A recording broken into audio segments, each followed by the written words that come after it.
In certain extreme situations, the law is inadequate. In order to shame its inadequacy, it is necessary to act outside the law, to pursue natural justice. This is not vengeance. Revenge is not a valid motive, it's an emotional response. No, not vengeance. Punishment. Tonight we have a chance to say, yeah, you're right. We're too extreme, we're too wild, we're too out of control, we're too full of our own shit. Or we have a chance to say, hey, fuck you, you're wrong. Fuck you, we're right. Because you have all made it to the dance. Because believe me, this is the dance. Start the show.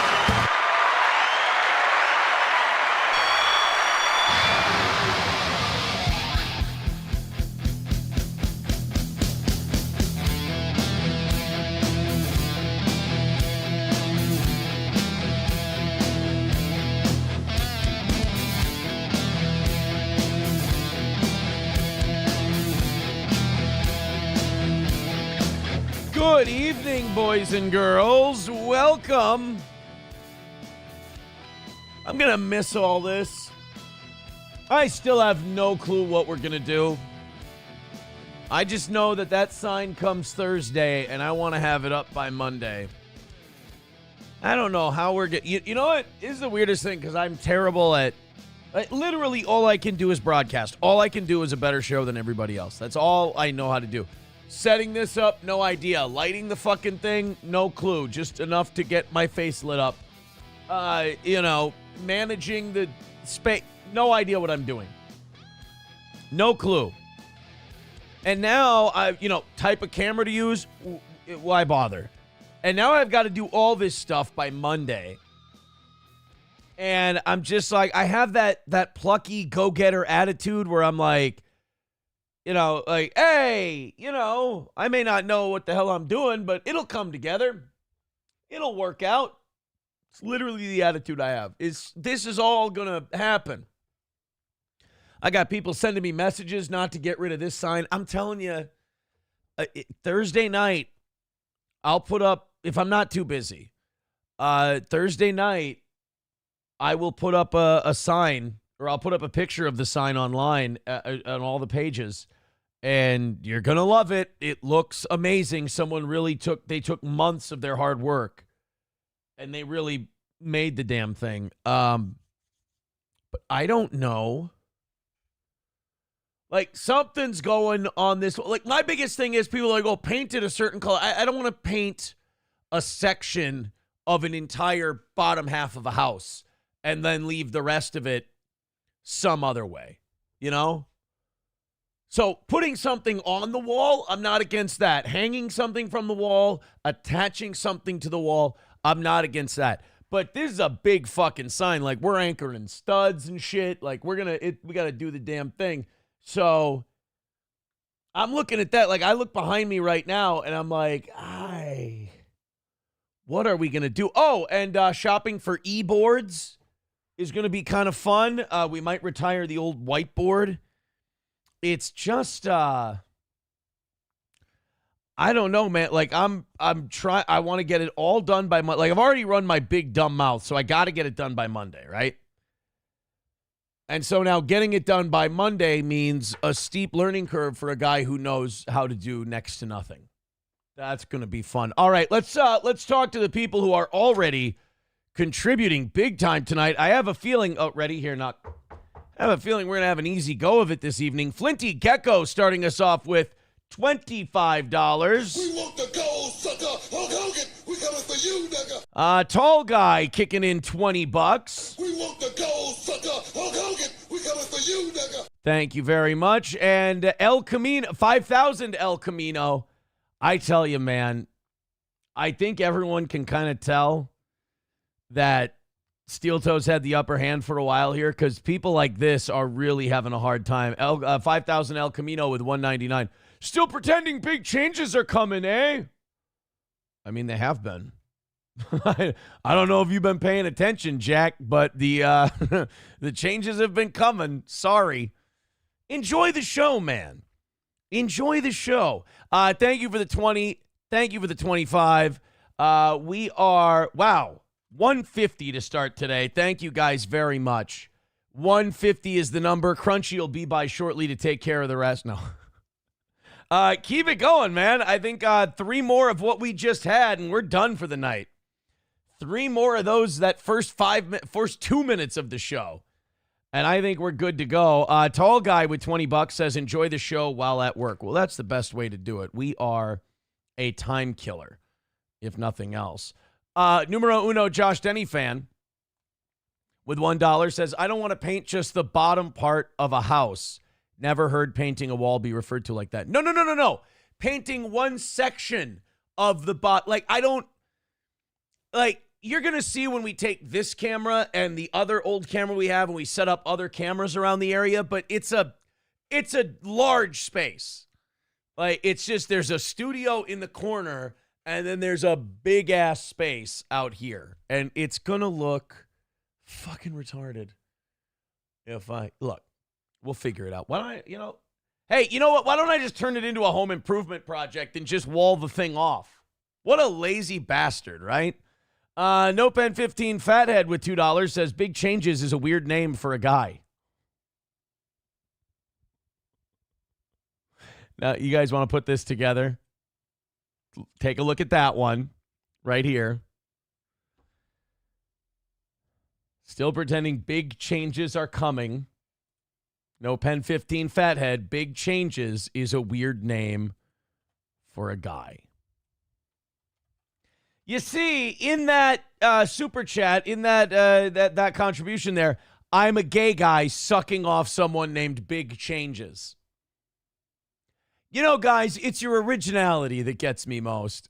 Small Town MN Gal with $5 over on Rumble says, go to Home Depot and get some shiplap paneling, tack that to the wall and paint it. That's kind of what I'm leaning towards, but isn't that shiplap like 2008? I'm so 2000 and late. Like, isn't that a little... You only get the most hip pop culture references on this program. Like, isn't shiplap gay now? Like, that was the thing all the white women were putting in their houses, right? And now I thought that was gay. I don't fucking know. I can't keep up. Numero uno with $1 says, would you be into painting one section of the top of a house? What about just one side of a section of a hemisphere? All right, it sounds fucking stupid. Oh, by the way, that's $2 from you. And you're one of our tops here, so I got to keep track. 21 for old numero uno. Thank you. Silver Wolf, with $5, says, love days like today. Listened till the end all the way up north. Get to listen to the whole show heading back down south. Thank you, Silver Wolf, for your generosity. K Fallen the Great with $2 says, Big Changes was my stage name. I think numero uno Josh Denny fan is ready to really make my life difficult today, keeping track $1 at a time. Numero uno with $1 says, why pretend? They don't think you can make a guy come either. I should have I should have stayed in bed. I took a nap before the show. I hit the gym. I got phone calls from fucking everybody today. Oh my God, did I get every big thing in my life going on right now? I got phone calls on it, and it was all great. One thing that I thought was done, one thing that I thought they'd forgotten about and they just piss on it, we're not doing anything. I got an update on that. Again, I got Scott today showed me an email, and now I'm waiting for my copy of said email, and then that'll be awesome. And then I got 2-3 other fucking phone call day, man. Everything moving forward, which means that tomorrow it's all got to balance out. You know what balanced it out? I went to the dry cleaners today, and none of the stuff's going to be done till Monday. Usually the dry cleaners I go to takes like 2 or 3 days. They're a week backed up. So that's kind of everything else went really cool and awesome. The dry cleaners are going to take a week. So that's the yin and yang, if you will. 5,000 El Camino says, with $2 says, here's $2. Buy April something nice. He doesn't know. Oh no. 191 Redbird with $1 says, have you tried not being a gay F word? I've tried. Numero uno with $1 says, what if you just mess with the camera settings so it looks like everything is a different color? Oh my God. You know, I got like 2 different green screens in the back. I just hated the way everything else was lit when they were lit properly. Fucking hated the green screen. Do not like it. Oh, Aaron, you're probably just doing it wrong. No, I'm 1,000% doing it wrong. I just don't want to bother. All right, thank you guys. Very nice, very kind. Off to an incredible start today. And of course, I appreciate it. We are 140 away from tonight. Thanks a million for all that. All of the, like I said, the generosity. Early here in the evening show. Oh my God, we haven't even gotten to any of our stuff today because you guys have been so incredible. Thanks a million. We're $60 into things less than 10 minutes into the show. Unbelievable. So we came into today with D in first place at $36. She was just throwing out Canadian money today. I guess it's useless to them up there. Red Fox Mad with 31, Ethan with 25, Thermodyne with 25. Excuse me. Flinty with 25. There's Lab Glass with 25. Oh, wait, no, it's Red Bird, not Red Fox. I'm sorry. Red Bird, I have the wrong guy up there. That's your total. Oh, no, I've got it written down as Red Bird. I'm a fucking idiot. All right, there we go. 33 for Red Bird. He's now in second place. Thank you, buddy. All right, so we're all set. We're not all set. Toad Climbs Mountains with $2 says, who takes stuff to a dry cleaners on a regular basis? Gay. I don't take them on a regular basis when I need to take them. I probably go to a dry cleaner once every few months. It's not a regular basis. Numero uno with $1 says, have you tried having an old Italian man slap you around and yell at you to act like a man? You can act like a man. What's the matter with you? I tried having this guy over. Do you personally dislike homosexuals? Of course, they are disgusting. Yeah, I mean, I do what I can.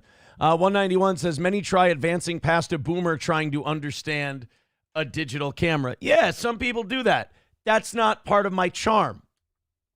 Part of my charm is being too retarded to do basic functions. Isn't that?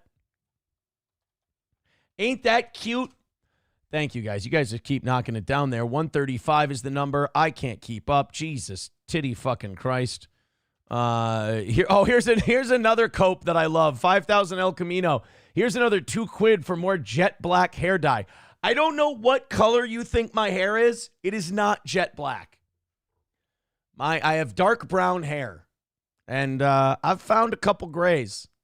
I mean, it's like a handful in the last, 5-6 years. But there's been a couple in there. Guys, of all the things you should be jealous of, I mean, the things that should be lowest on the totem pole is my hair. I would, El Camino, I would get over that one. What are some of my favorite copes from people who couldn't beat me? All of my detractors who took the big L this year. The hair dye one is hilarious to me. And then there's a new one out there now that, and I said the exact opposite on today's show, but people hear what they want to hear and just live that reality. I'm surrounded by lunatics. They think that I called Wil Herren's work. Guys, I got to tell you something. I barely take the time to plan what I'm going to do with my own fucking studio. You think I'm calling people's work? For Christ's sake. Even when I make a joke about it, I don't fucking do it. I'm the one who warned Wil Herren, and he finally ended up taking my advice, whether he knows it or not, and it did work out for him. I told him, dude, these people are psychos, and the minute you piss one of them off and say the wrong thing, you go on podcasts with 50 people on it, drunk with your horse teeth, fucking, you've got a real job in real media where you can move up. Get the fuck out of there. These people are going to call your job. They're going to cause problems for you. I had people emailing me, and they were saying, there's this movement on Reddit. People are talking about calling Will's job. I think you can even find me talking about it where I go, don't contact Will's work. Sure, Will's a dick sucker and, Will's a clout chaser. But, like, leave him alone. Don't. And then I guess, according to him, his work did get fucked with. I told him it was going to happen. I fucking warned him. And, he tried to go cow tipping and one of the cows fell on him. And he retreated back to the world of news, which is, where his bread is buttered. So that was smart on his part before it all got really fucky. But yeah, people were like, Aaron must have done it. Let's just be honest. You don't like me. Every time I hit go live, you feel like you failed, which you shouldn't. I've told you not to be so hard on yourself. And now you have to make things up in order to make yourself feel better. It's okay. If your life is that sad, you're allowed to do that. But just be honest and admit it. Don't make a fool of yourself by just living your fan fictions. It's really embarrassing, and I laugh at you.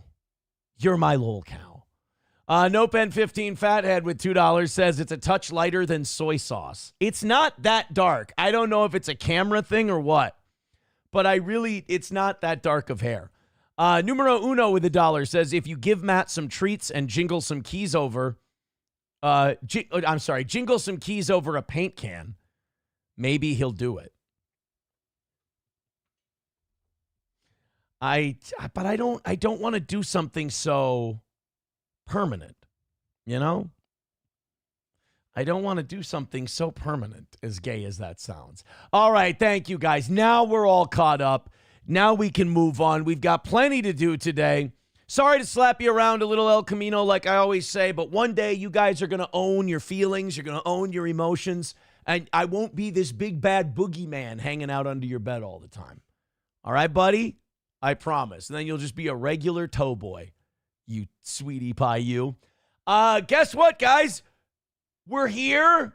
The market didn't crash and die and fall apart. In fact, I think with the Dow, I know this is going to sound weird, but it only lost 350 points today, which is not as bad as some people were predicting. It's not as bad as it opened up. The NASDAQ was up 15 points today.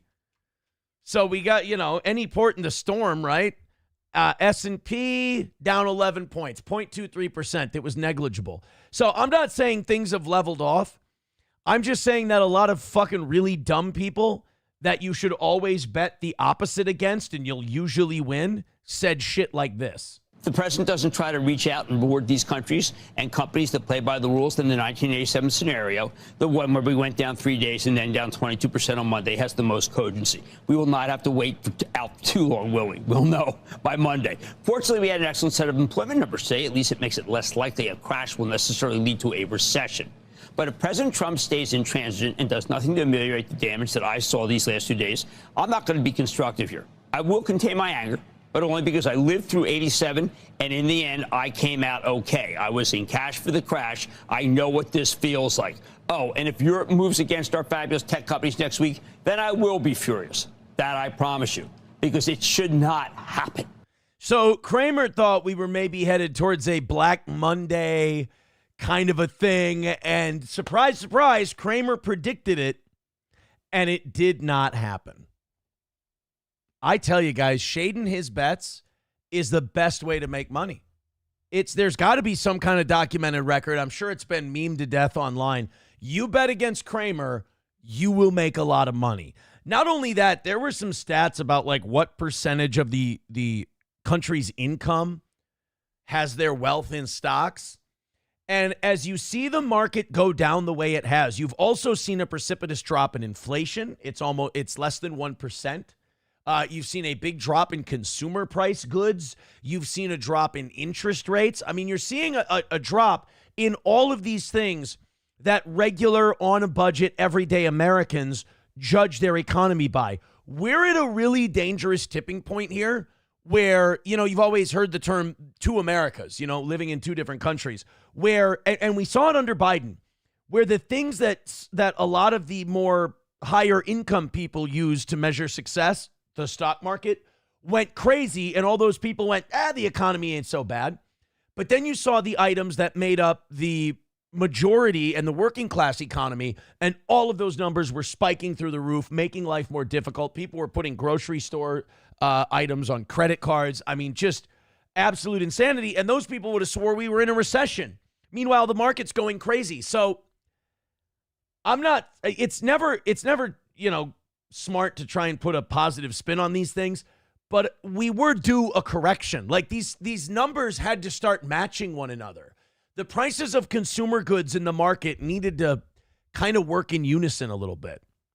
Because what motivation is there for any of these companies to take notice and try to improve the situation of regular rank and file Americans if their stocks are going through the roof? Why do they need to change anything? Now, all of a sudden, everything plummets. Prices are coming down. Maybe we can see some manufacturing come back. I hope we win this trade war before there's too much damage. Ultimately, I do think we're going to win. What that win looks like, I don't know, because the longer it takes, the less the win will be worth it because so much damage will have been done.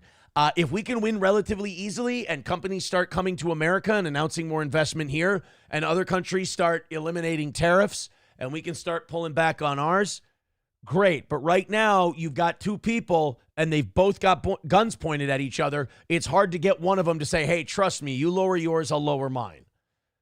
I hope that happens quickly, but again, time will tell. It's just prices going down, interest rates going down. That's great. Market crashing, not good for people's retirement, obviously. Dr. Silverwolf with $5 says, we've seen your last two marriages. We know you don't do permanent. Thank you.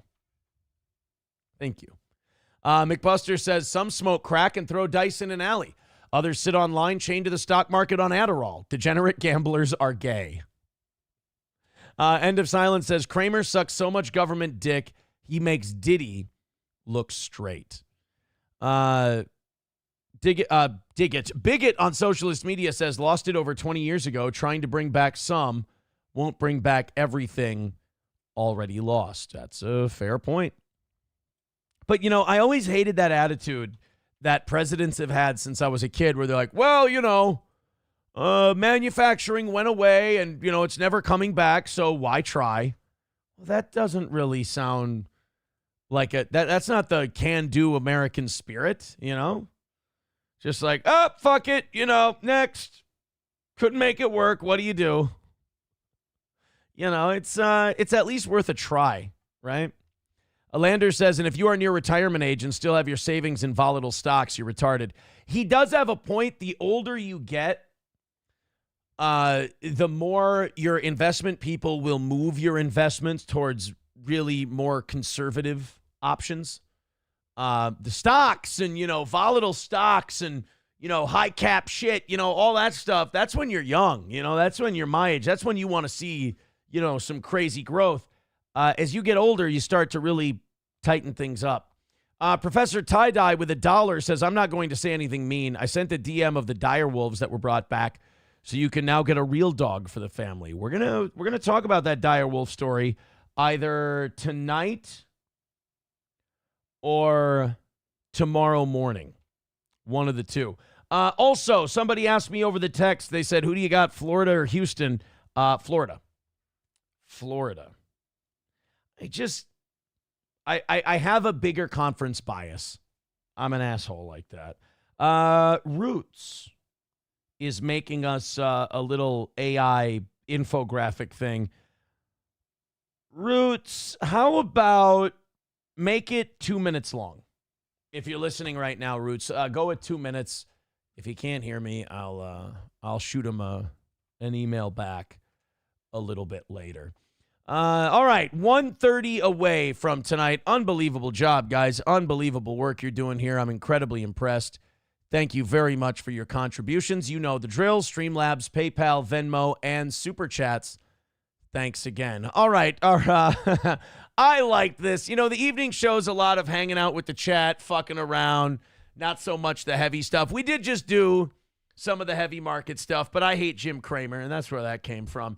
So I find some goofy fuck around stuff, and we'll throw that in for the evening show every once in a while. Oh, also, as I'm scratching this out and throwing it away, we did a segment today on Alex Stein that I thought was spectacular. The Alex Stein clip is up on the channel. Go watch it. Even if you don't watch it, click on it, give it a thumbs up, help out the algorithm. We do appreciate that. Okay. Mersh ROTC says, I will get my Cadillac back with stock investments. I saw the teaser for Jesse P.S.'s show tonight. Is it for real that Mersh just got his vehicle back from being repoed and he's going to Vegas? Look, I learned a year ago, if you don't change your ways, the same shit's going to happen to you. You gotta, sometimes humbling things happen, and that's not enough. You have to be humbled by them. If you're not humbled by humbling things, nothing will ever change. You have to allow yourself to be humbled. Life is not a winning or losing game. Life is a zero-sum game. You got to navigate it as best you can. 199 from Justin Kemple says, 154 of us on YouTube. Everyone gives $2 and it's a wrap. Well, I mean, Jesus, less than that. So we got over 100 on the other platforms, probably heading up to about 350 for our peak today. I mean, if everyone wants to throw in a couple of bucks, though, who am I to stand in the way of money? Exactly. Thank you, Justin. All right, let's. So somebody on TikTok decided to recreate, in honor of the late succulent Chinese meal guy. Some guy decided to recreate the whole thing beat for beat. His voice, his friends. I was actually pretty impressed. This, as a connoisseur of the succulent Chinese meal video, I thought these guys did a pretty loyal adaptation. It's never going to be better than the original, but they put a lot of work into this. Under arrest. I'm under what? Gentlemen, this is democracy manifest. Look, have a look at the headlock here. See that chap there? Get your hands off my penis!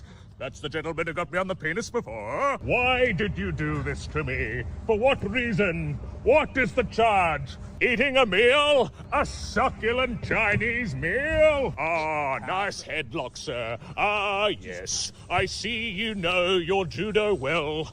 Good one. And you, sir, are you waiting to receive my limp penis? How dare you? Get your hands off me! Ta-ta! And farewell! Not bad.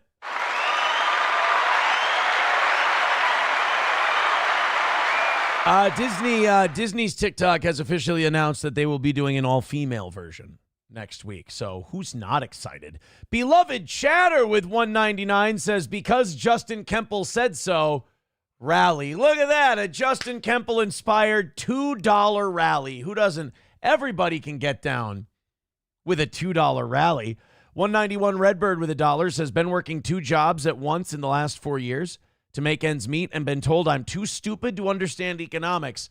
We lasted 4 years, less than a week in our boots, and the elites are melting down. I mean, it is kind of weird when people say things like, oh, you don't understand economics. Like, motherfucker, these people all live economics every day.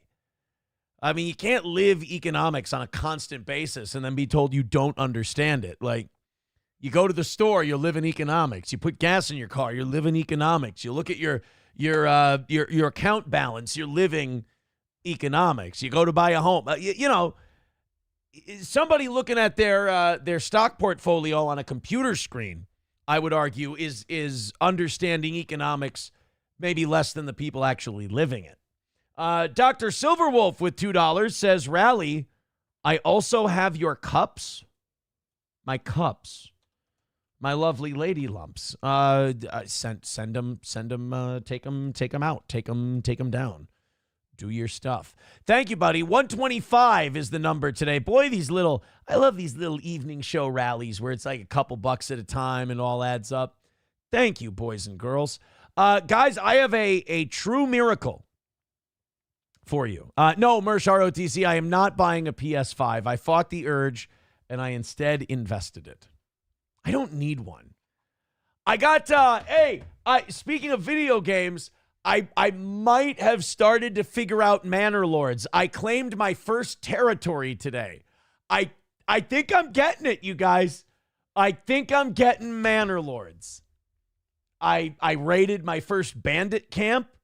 The mercenaries left soon after that, however, because I couldn't pay them. I didn't know. I thought you got the mercenaries like you paid them one time and they were yours. apparently you have to pay them that amount every single month. In Manor Lords, I'm living economics. Loaded Wrench with $2 says, I was told to. No Pen 15 Fathead says, I'm in. Let's rally. Mersh ROTC does not have a membership on Rumble. Let's get him gifted one. Outside of that, I think everybody's got one that's in here currently. If you don't have a membership on Rumble, raise your hand. They'll get you one. You gift a membership, and we can. I think I want to see everyone's name highlighted. That would be the best. Thank you guys for the $2. Justin Kemple did say everyone should go on a $2 rally. I'm not against it. Thank you very much. So we had a miracle happen. Do you remember last week when we told you that Virginia Giuffre was she was dying? She had 4 days to live. Well, you count Monday, Tuesday, Wednesday, Thursday, Friday. You count the weekend. You get to today. Virginia Giuffre is supposed to be dead. Epstein's victim's supposed to be out ski. Now, she claims that a school bus hit her going like 65 miles per hour. I feel like if a bus hit you going that speed, you're a stain on the roadway. Like, you ain't making it, dude. But she claims she got hit, and then she went into kidney failure, and then she was going to die in 4 days. I've been looking into this Virginia Giuffre because of it, and some people were sending me some articles and stuff, and I looked at it. Look, there's no such thing as a perfect victim. I understand that. But she looks kind of suspect, like maybe she was a part of this operation, like one of the middle managers in the Epstein operation, more than like less than being human trafficked, but more than being human trafficked, less than Ghislaine Maxwell, if you will. She looks like she might have been part of the outfit and then turned when the getting was good, when you look into this. And now with this, I mean, this isn't like, oh my God, I survived. This is amazing. She straight up lied. Like, this story doesn't make any sense. They've investigated the crash. They say a crash did happen, but it was a minor crash. It is a little strange. This whole thing. Oh, by the way, thank you, Sean Lenane, gifting a membership, and Mersh ROTC. Got it? Don't you worry, Mersh ROTC. We ain't repossessing your membership. Hey, Mikey with $2 says, let's go. Look at all these $2 drops coming in. 120 away from tonight. Thank you guys very much. Justin Kemple had a challenge for everyone. Said everybody donate $2. And so far, so good. Ben Hollinger with $1.99 says, here's my 2 for the cause. Thank you, Ben. 115 away from tonight. Oh, man, I'm telling you, those $2, they add up pretty goddamn fast. Thank you very, very much. So this Virginia Giuffre is out of the hospital. She's been released. So not only is she not dying, but she's at home. Her and her fucked up kidney are resting comfortably. She's been released almost a week after claiming she had 4 days to live after her car was struck by what she described as a brutal crash with a school bus. Giuffre's prediction was off. 6 days after the accident, she was escorted out of view of waiting media Monday from Sir Charles Gardner Hospital in Perth. Virginia's condition isn't clear yet, but to be given the green light to go home surely means she's on the mend. Yeah, I don't think she's in awful kidney failure if they're just sending her home. If she was in kidney failure, she'd be in the hospital so she could receive dialysis, right? That's the kidney one? Dialysis. See, I'm so smart. Things certainly looked pretty serious when she shared a pic from her hospital bed last week, looking battered and bruised with a pretty alarming caption saying that she had 4 days to live. Now, the cops have called her crash with a school bus a minor collision with no injuries reported. She went to the hospital on her own after her condition worsened following the accident, but some parents of the kids on the bus have since called her a liar, saying she exaggerated the seriousness of the crash and her injuries. Okay, when someone does attention-seeking behavior like this, I don't think it's against the rules to go back and take a look at everything else they've said and gone, okay, does she have a history, a pattern of being kind of a little attention-seeking trollop? And I'm not saying that's the case in the Epstein thing, but I couple that with, the people who have said, Aaron, you should be looking into this Virginia Giuffre. You should be looking into her because she was a little bit more of the operation than she's leading on. And then you have this lie about, I'm going to die. Here's the problem with coming out and lying about cancer or lying about a terminal illness is that if you don't die, people are going to get mad. It's as weird as it sounds. Like if they're giving you their grief and their mourning and their sadness and all of this stuff, and you say, and I've only got 4 days to live, they're dropping work plans, they're dropping social plans to come see you so they can see you off before you go and wish you the best. And then you just get up and traipse home. That's it. Like, again, I hate to sound like a dick, but if you're going to sit out there and tell people that you're going to die, you have to die. Like, you can't just go, oh, hey, wouldn't you know, it was all a bunch of bullshit. I'm going to be fine. I'm walking home. It's like the people who fake cancer. If you're going to fake cancer, you got to fake like stage 1 skin cancer. You got to like, oh, yeah, I've got a weird mole on my arm. You can't, like, some of these people are like, I've got stage 4 brain cancer. It's like, what? You got well, then you're dead. Oh, no, I ate a shitload of rutabagas and raw honey, and I'm kicking ass and taking names. I'm all better now. It's give $75,000 to my GoFundMe to pay for my rutabaga bills. What the fuck? You just say, oh, yeah, no, I ate a shitload of raw food. My tumors are gone. I don't know. Like, if you're gonna lie about cancer, you gotta have the decency to fucking die or disappear or let people think you died. You can't just fake cancer and then walk. Where's your decency? Likewise, if you're gonna say I've got kidney failure, I'm gonna die in 4 days, you gotta fucking die. Seems like it's been a rough time for Virginia since the accident. She's also accused her estranged husband of abuse. All right. Red flags all over the goddamn place on this Virginia Giuffre. I'm sorry. Much like the stock market may be in buy mode right now, buy the dip, but sell on this one. I ain't buying it. I think that she flipped on Ghislaine. I think she flipped on Epstein.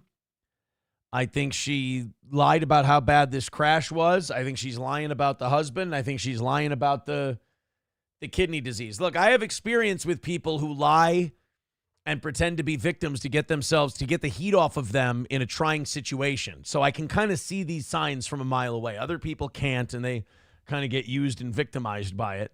But, when the lies and the attention-seeking behavior comes in clusters from people like this. Car accident, Epstein, husband hit me, I don't know. I press X to doubt. How about that? So Virginia Giuffre, 4 days to live with a kidney problem, didn't die. And by the way, you take a look at the bruises and scratches she has on her face. That ain't a bus hitting you at 60-some miles per hour. That's, you took a bad 2x4 shot to the head. You were the guys were, putting a deck together, and they swung around with one on their shoulder and just bam! You got some marks on your face. I'm not buying the school bus story, especially since the authorities said literally no one else has a mark on them. I don't understand it.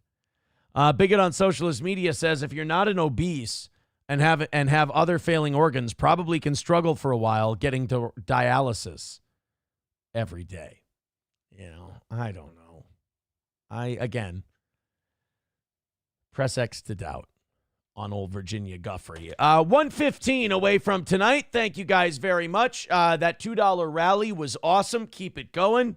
Rumble, Streamlabs, PayPal, Venmo, Super Chats. Let's keep it going and call it another win for the toe. It's been easy so far this evening. So we haven't brought this up, but it kind of became a story over the weekend. Do you remember Jessica Simpson? Jessica Simpson is one of the hottest and fattest celebrities of my generation. It's like, one year she was the hottest woman alive. She's Daisy Duke. She's dating Tony Romo, the whole deal. Then the next year she weighs like 200 pounds and she looks like Shallow Hal. And then the next year, and then you're like, okay, I'm writing off Jessica Simpson. She's done. And then the next year she comes back. She's fucking slamming body, amazing tits again. And you're like, all right, she's hot. Another year later, she ate too many Christmas hams or it got stuck somewhere. I don't know. She's obese again. I think she's hot again. I think she got hot again. And now there's a story out. I don't know if her people leaked this for attention or if somebody, I don't know, saw her Amazon wish list. But Jessica Simpson apparently drinks an elixir that contains snake sperm, and she says it helps her with her voice. This came out that she has a snake sperm elixir that she drinks, and that helps you.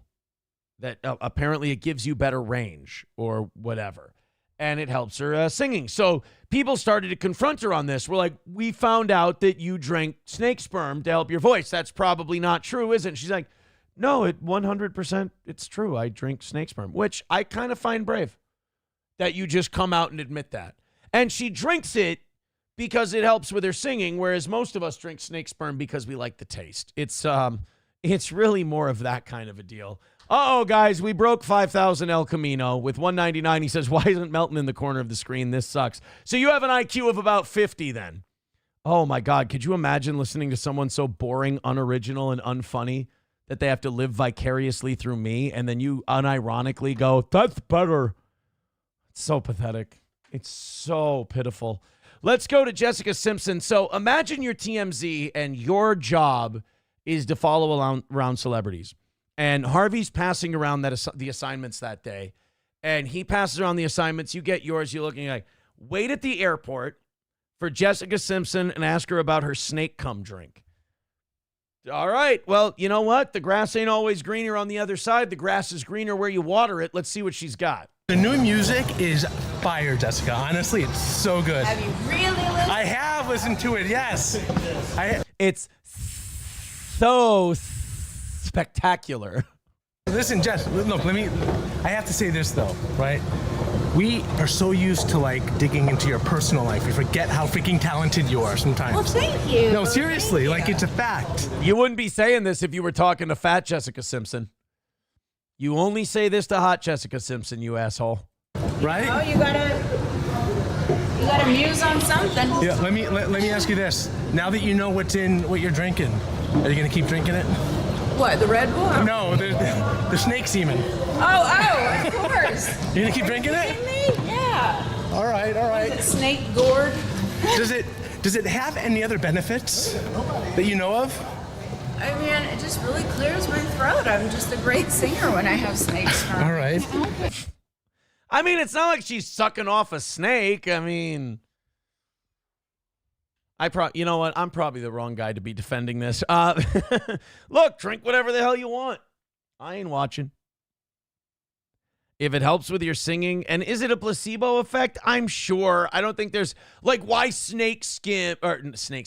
Why snake jizz specifically? Like, snake's jizz has a certain, I don't buy it. I mean, I don't know. She was a good singer when she was with Nick Lachey. Maybe Nick Lachey's sperm has medicinal properties for your voice. Why snakes? Seems like a really good endorsement opportunity. Well, I don't even, I mean, I can't even read the bottle, so I don't know how good I would be on some infomercial. But would you consider that? Maybe I'll make my own. Develop your own brand. I was going to say that. Are you? Would you do that? Sure. All right. Sure. I should do that. Anna gonna show you hers. So does it really taste like honey though? It does. Does it? Like a really dark. Do you have any on you? I do. I'll take it. All right, easy. All right, we know that Harvey likes to employ the people for the degenerate crowd, if you will. But let's take it easy on trying to bogart Jessica Simpson's snake cum elixir, please. Jesus, let's not try to sound so insatiable in public. It is kind of interesting, though, that, like, That's the shit a celebrity has to put up with. You go through the airport, and that's not so bad, but it's like you go through the airport and people are just yelling at you about snake jizz. Why? Grape Ape with $2 says, is there a chat where all subs can participate? Yeah, the one you're in. Everybody can participate in all the chats. Grape Ape, what the hell's wrong with you? 191 Redbird. I love how he uses the chat and he's like, is there any way the rest of us could? You got it, buddy. You nailed it. You're a big boy. Redbird with $1 says, there are a lot of people that can talk about seeing her grift coming from a mile away, but you ain't fucking one of them. Who, Virginia Giuffre? I'm willing to buy it. Klopogram says, now we know why Johnny was milking those gorillas. Yeah, you guys all laughed at him while, Johnny was sitting there two-hand cranking off simians for all that time, and you guys were like, oh, fucking gay. Little did you know that he's selling it to, like, church choirs and recording artists and studio musicians. We kept telling you guys there's a market, and you kept doubting him, and you kept saying, yeah, you're gay. And it's not gay. It's interspecies erotica, fucko. And Johnny was just trying to make a buck, and you guys were all harassing him. I hope tomorrow you guys are ready to apologize, because looks like he had something there. I mean, Jessica Simpson wouldn't lie to us. Billy Bob Norris says, this only adds to the Jessica Simpson is a dumb blonde trope. How did this guy get into the airport? Who knows, right? I mean, TMZ's got money. You can pay the right people. Or at LAX, they're just kind of used to it, and they've got a different set of rules. It ain't like a TMZ employee is going to pull a 9/11. If so, Harvey Levin would know about it in advance and wouldn't tell us, and he'd be dancing when it did happen. My Lost Interest says, drinking cum is great for your radio voice. Do you notice I don't even go, of course not, he's a drunk and a retard? Of course that, and he's fucking humiliated and he's grasping at straws to try and get out of the hell he's built for himself. I don't even go with that anymore. I just smile and nod and go with the joke. Atomic Ray with $2 says, more boobs. I bet, she's in her 40s, but I bet she's still got them. It's kind of like a fighter with a good punch. The last thing to go is your power. On a starlet from the early 2000s, the last thing to go is your tits. She's still got them, man. She's good. 115 away from today. Keep going with those $2 at a time. We're knocking it out and making it look good. Thanks, boys and girls. 115 is your number for tonight. Doing great. Not even an hour in to today's show. I've had such a crazy, hectic day. Before we run into our next story, I'm trying to think of, it's not really enough for me to share any specifics. I'm excited for Thursday, obviously. Friday's Rumble Friday show should be really good. I should have a lot to tell you. Will I be able to divulge all on Friday? Close to it.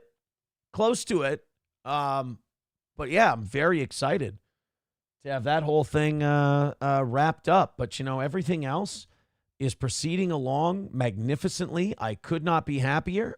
If that upsets you and makes you rage out, whatever chat you're in, look at your life and consider that maybe you're a fucking lunatic who needs therapy. Because I promise, me being remarkably happy and amazed with how great things are going doesn't hurt you at all. Okay? So don't convince yourself it does. You're making yourself sick, and I'm the only one who's trying to help you. U.S. Health Secretary Robert F. Kennedy Jr. Said that snake sperm cures cancer. No, he was not talking about snake sperm today. He was talking about fluoride. Fluoride's a big one. A lot of people say fluoride is Nazi stuff, and it's used to make people complacent, and it causes brain damage and complacency and all this other stuff. You're going to hate me. I do believe, and this is, it's also scientifically proven, that a little bit of fluoride is good for the teeth. It can rebuild enamel. It can make sure that cavities don't turn into tooth decay. A little fluoride can go a long way, but you shouldn't be having too much fluoride. You shouldn't be, fluoride is still not good for you in large doses. But I don't think we should completely take it out of toothpaste, take it out of all water, take it out of this, take it out of that. I mean, let's try to do studies. And the problem with studies is we all just look for studies that back us up, or we look for studies that debunk other people. We don't look at, whether those studies were done properly or whether the methods used were as scientific as possible. We read until we see what we want to see, and then we stop. And I'm as susceptible as the next guy is. But if you think fluoride is go nuts, fucking turn fluoride loose, it's great, I think you're wrong.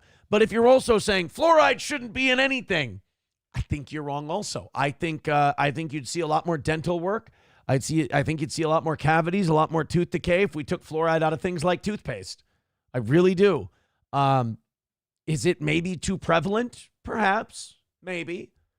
But it also has its uses. It also has its uses.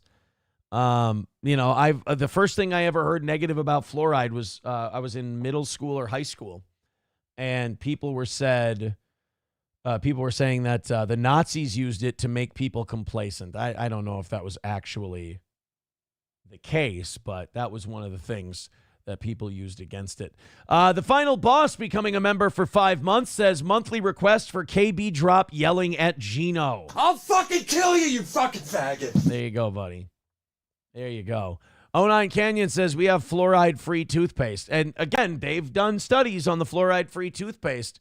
And the kids who have used the fluoride-free toothpaste have ended up with more cavities and more issues than the kids who use the fluoridated toothpaste. I'm telling you guys, it does have its benefits. You take a look at, you go consequences of too much fluoride.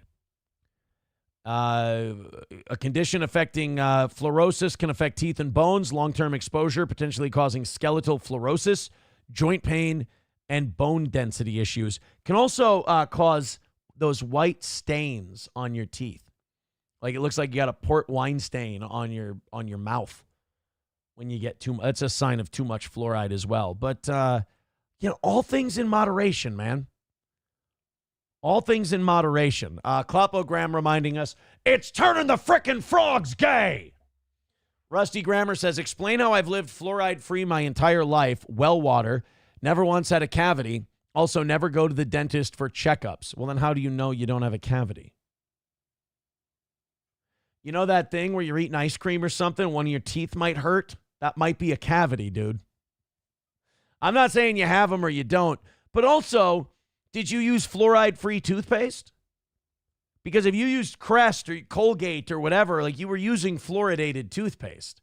You were brushing your teeth with fluoride, so be careful. You might accidentally be making the argument for fluoride. But RFK Jr. took a break from our biggest health crises, which are, anti-Semitism and not backing Israel, according to him, and decided to get on the fluoride thing. 191 Redbird with $1 says, wouldn't need it in the first place if we didn't eat dog shit fake food. That's a good point, too. He's got you there. He's got us all there. If if we don't pack sugar in our asses, then we wouldn't have cavities. Aaron, you don't get it from shoving it up your ass. Then what have I been doing wrong? Kloppo said he doesn't have a cavity because they all fell out. Well, there's that too. If they're all falling out, then of course, you've never had a cavity, you lucky bastard. So RFK Jr. was in Salt Lake City saying that the CDC will soon stop recommending fluoridation in communities nationwide. Kennedy also said he's assembling a task force to focus on the issue. Kennedy! He must have found out that fluoride is anti-Semitic, so he canceled it. Also on Monday, the U.S. Environmental Protection Agency announced it's reviewing new scientific information on potential health risks of fluoride in drinking water. Kennedy told the Associated Press of his plans after a news conference in Salt Lake City. Utah last month became the first state to ban fluoride in public drinking water, pushing past opposition from dentists and national health organizations who warned the move would lead to medical problems that disproportionately affect low-income communities. The Republican governor signed legislation barring cities and communities from deciding whether to add the cavity-preventing mineral to their water systems. Water systems across the state must shut down their fluoridation systems by May 7th. Yeah, maybe it's time we had like a national talk on this so we don't just start, because there's always that temptation to like take the wheel and completely spin it in the other direction. Maybe a conversation and a talk about moderation, perhaps, which, this country does so well. Clapo says they put charcoal in the toothpaste now as well. 191 Redbird with $1 says the Amish never have dental problems. Okay, again, how do we know? How do we know that the Amish don't have dental problems? They don't go to the fucking dentist. How do we know that they're not walking around with just throbbing teeth? Just mouths full of pain? How do we... Hey, the Amish don't have fluoride in their water. They're fine. We don't know that. They also keep close-knit communities where chances are they're fucking people in their family tree. I'm not saying we got to copy them, 191 Redbird. He says, almost a perfect case that it's diet. Classic case of the government creating 3 new problems with the solution to the original problem they created. Well, you can't blame the government for us eating like pigs. You can't blame the government for us going out and eating. Like it's in the garbage. I was going to say, I had one of those 6-ounce cherry. I made myself a nice turkey sandwich tonight before the show, before my nap before the show. And I had a nice turkey sandwich and a couple of chips. And I topped it off with a 6-ounce little mini cherry Coke. Now, the government didn't force me to drink that. I could have just refilled my water cup here. Had some H2O after my long day at the gym today, but no. Somebody needed a little flavor in their drinky because I'm a fucking boy. Probably make sure I space those words out properly. Dive Bar with $1 says, here's what you do. No, you spit your toothpaste out. You don't swallow it if it doesn't go inside your body. Well, I mean, you don't be gutting your toothpaste, man. You're chawing your toothpaste. Go, get it out of there. I had a mini crisis, speaking of brushing your teeth. So I took a shower after the gym today, and just by habit, I brushed my teeth again. And as I brushed my teeth, I went to adjust the drain on the sink. I went to pull up and then push down on the thing to let the drain come up. And it rattled, and the little thing that comes through the middle that stops the drain, I heard it go tink, tink, tink, tink, and it fell out down the drain. The stopper came all the way out. And so my drain stopper completely collapsed in the sink. And I can't even get like a butter knife or a small little thing to wedge it back up again. So now I'm going to have to take my whole sink apart tonight and push the drain back up and pull it out of there. And what a fucking disaster. What a weird thing to have happen. Where did my lost interest comment go? That's the one I wanted. He said, a little fluoride is okay. Everything in moderation, except maybe for swinging and doing coke. Yeah, especially if there's small children in the picture. You are really a piece of shit if you don't think that's a terrible thing to do. And yes, if there's children inside the home when you're doing it, that's around children, you fucking retard. Kloppo says there are 4 main types of toothpaste on the market today. Fluoride toothpaste, whitening toothpaste, sensitive toothpaste, tartar control toothpaste. The sensitive toothpaste, you have to speak to it very softly. Very softly. Das Optic Nerve says use a magnet. Tried that. Tried the magnet. Didn't work. The magnet did not work. The mechanical arm that controls that drain is under the sink. I know. I have to go do that now after the show. Aaron likely will swallow tapeworms due to a lot. Aaron likely will swallow tapeworms alive to lose weight or fat.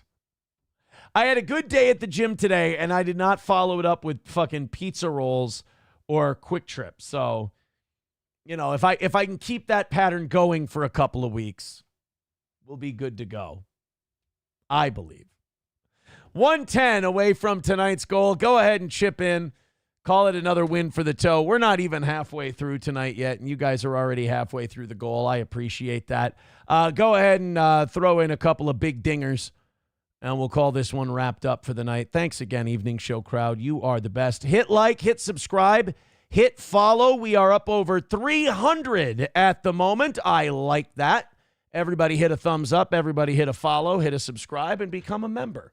Lots of bonus member material all over the goddamn place for Steel Toe. Well, guys, we did it. There was no reason to do it, but we did it. We brought back dire wolves. Now, this is funny because I thought this was a Game of Thrones thing. I didn't know that dire wolves were actually, I thought they were like dragons and everything else. They were just like a mythical creature. But dire wolves existed at one point. They went extinct, and they went extinct for a fucking reason. And one of the things that allowed us to evolve and become as big and strong and dominant as we are is because things like fucking dire wolves were outside our door to eat us when we went to work. So what we've decided is to play God, a really inept absentee God, and bring fucking dire wolves back. They've been talking about bringing mammoths back for a long time. They've talked about, you know, mixing in a little, you know, basically just doing the Jurassic Park, mixing in a little frog DNA and bringing back some dinosaurs. Can't you just go to a fucking museum?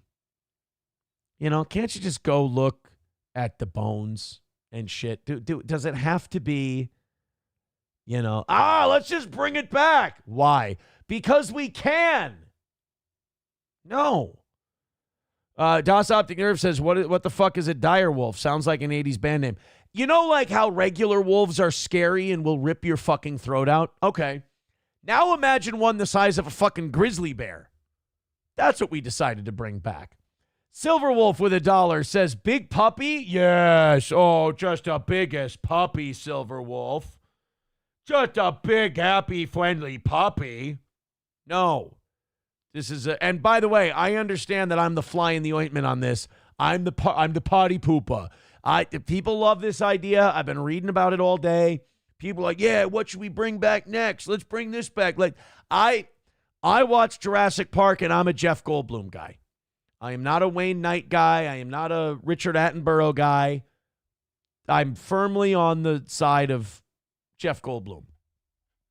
But I understand I'm also in the minority. So here's what they did. To correct our mistakes from the past. What we do today is, I think, what the hope for the future is for biodiversity and for nature. And so to be on sort of the ground floor of creating a tool. So this guy, by the way, I believe was just on Rogan today. They put that episode up. He was on Rogan, and he was talking about, hey, this is what we want to do. We want to bring back a shitload of different animals. It's like, why? Like, we just think it'll be fun. You know who else thought shit was fun? The Wuhan lab for coronaviruses. They went, oh, man, you know what would be a gas? If we fucking gave this pangolin, if we cooked a disease that could then get into humans, if we could get that disease into one of us and then we could accidentally sneak off and spread it to the entire world, wouldn't that just be the fucking tits? No.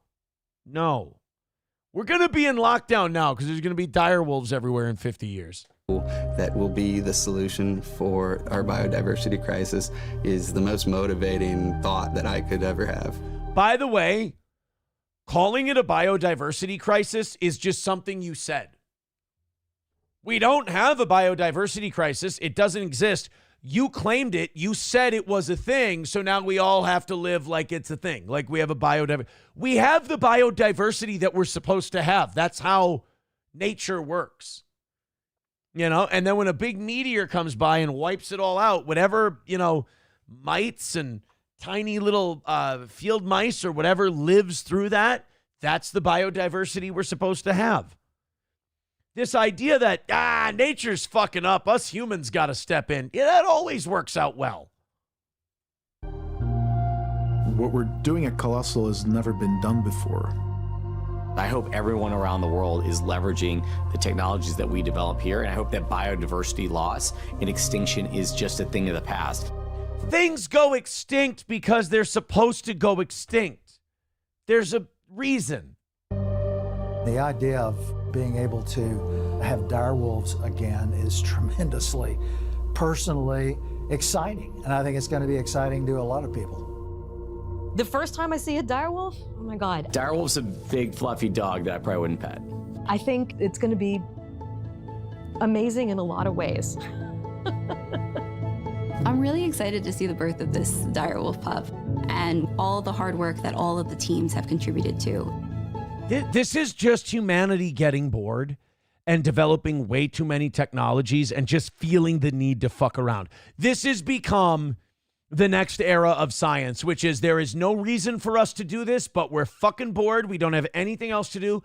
We're not smart. We haven't figured out curing cancer yet. We don't have the technology and the know-how to cure cancer, but we do have the technology and know-how to fuck around and do really dangerous shit. So this is like a nerd's way of jumping the Snake River Canyon. You understand?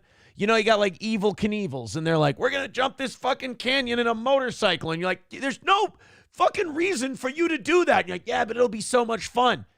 The only thing is if Evil Knievel tries to jump the Snake River Canyon, worst case scenario, he splats into a million pieces and he's dead. It doesn't hurt anybody.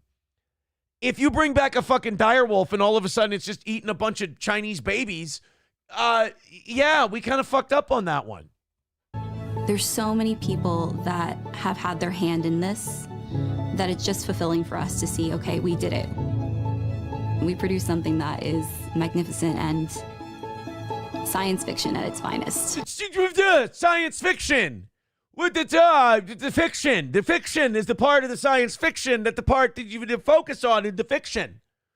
You made it science nonfiction. Asshole. Cool. Look, here's a direwolf skeleton. Well, that's as real as they ever need to be. Here's an AI projection of a direwolf. Wow, that's fucking rad. You know what I don't need? Hey, the school buses are going to be 2 hours late. Why? It's a fucking pack of direwolves on the county road.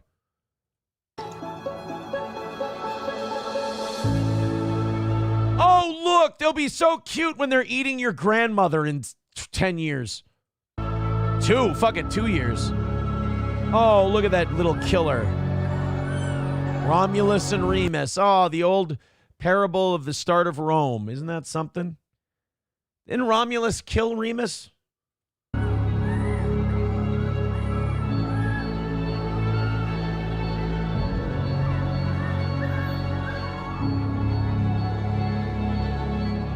I feel like all you need to do to get these people to bring back dinosaurs is heckle them.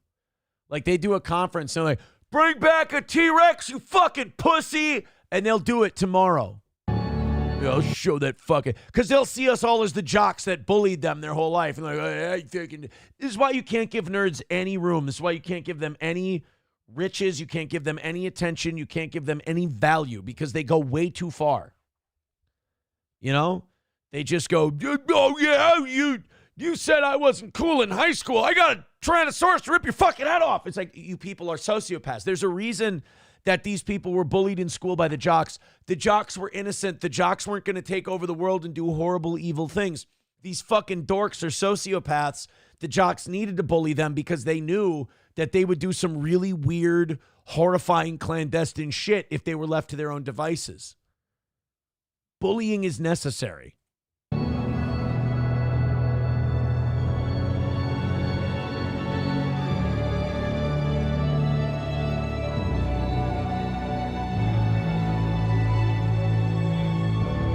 Oh, isn't he cute? Oh, that'll be your child's throat in a couple of years. Oh, look, give one to Ned Stark.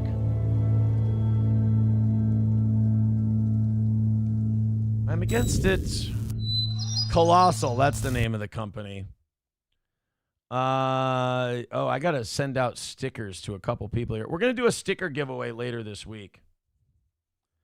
But I know 2 people who specifically gave us a donation and asked me if I could give them some stickers. I'm setting those aside right now. Steven with $20.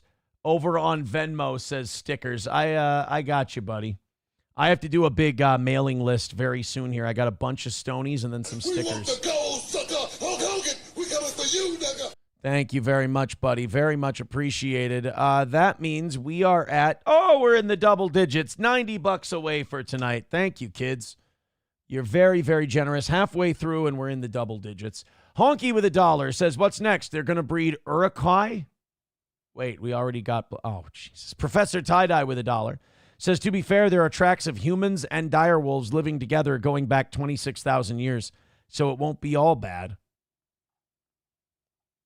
I'm just saying, they're extinct for a reason. All right? They're extinct for a reason. Clopogram says, I look forward to seeing the real Velociraptor. No.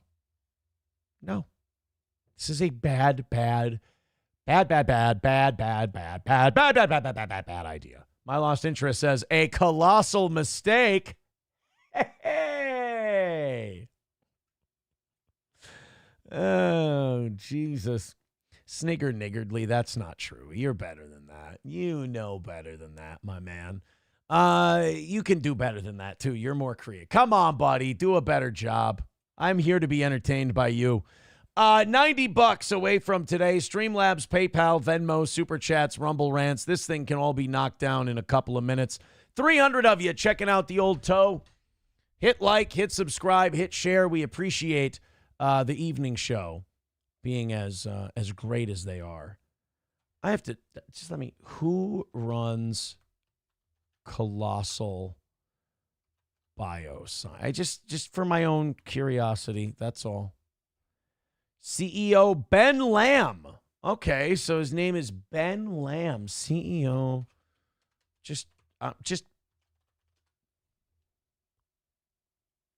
Okay.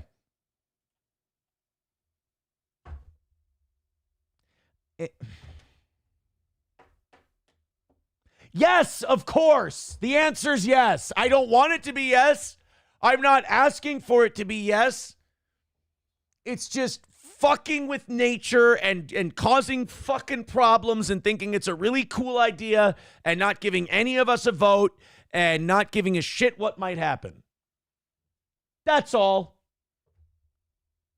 I'm not Sam Show. When I Google these things, I go, raised in a Protestant family in Northeast, America, in the Atlantic seaboard. Yes, Sam Show. You're correct. You're correct.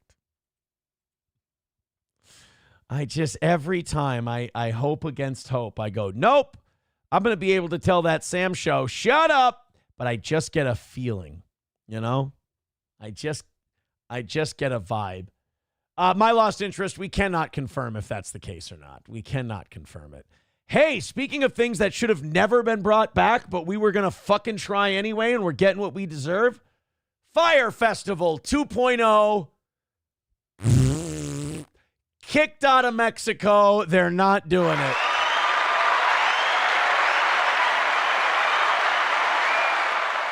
Now, you might... we want the gold, sucker. Hulk Hogan, we coming for you, nigga. A couple more 20s will be done. So, if you remember the first Fyre Festival, that's the big festival where this guy, Billy, he was a known shyster. Like, he had this debit card service that, you were going to pay for, and he had all these get-rich-quick schemes, and he was going to team up with Ja Rule, and he was going to do a music festival on this island, this private island. He was going to do a big music festival. And oh my God, all the stars were going to be there. It was going to be incredible. And you were going to get these catered meals, and you were going to have these, little living spaces all to yourself. And when everybody got there, they found muddy roads. Well, you see, baby. They found muddy roads, bottles of water, peanut butter and jelly sandwiches, and FEMA huts. And those were the lucky ones. And some of these people paid thousands and thousands of dollars to go to this Fyre Festival. Now, look, I am all for taking retarded millennials' money because they want to do something that they can put on the gram and make it look like a status symbol. I am all for it. Take those people's money. Take those Nepo babies' fucking nickels and dimes all day long. Go, Billy. I think it's great. but don't do it again. And if they do it again, don't lay down your goddamn money. Watch it online. Hear about it somewhere. It ain't going to happen. As a matter of fact, I think one of the greatest running gags of all time would be if this Billy guy just puts on Fyre Fest every year, and every year Fyre Fest does not happen, and he purposely bottle fucks it every year. And just see how long it takes before these retards stop buying tickets. It's the greatest practical joke in the history of practical jokes. And don't change a thing. Call it Fyre Fest every year. Have it from some exotic locale. Like that one year it was Pablo Escobar's Island. And then the next year have it like Montezuma's Palace. And then the next year, the Temple of the Mayans. And just watch these people spend shitloads of their trust fund money being dumb fuckers and see how many years in a row we can pull this off. I'm going to set the over-under at 5. And you guys can place your bets. Yeah, Landers says, teaming up with Ja Rule.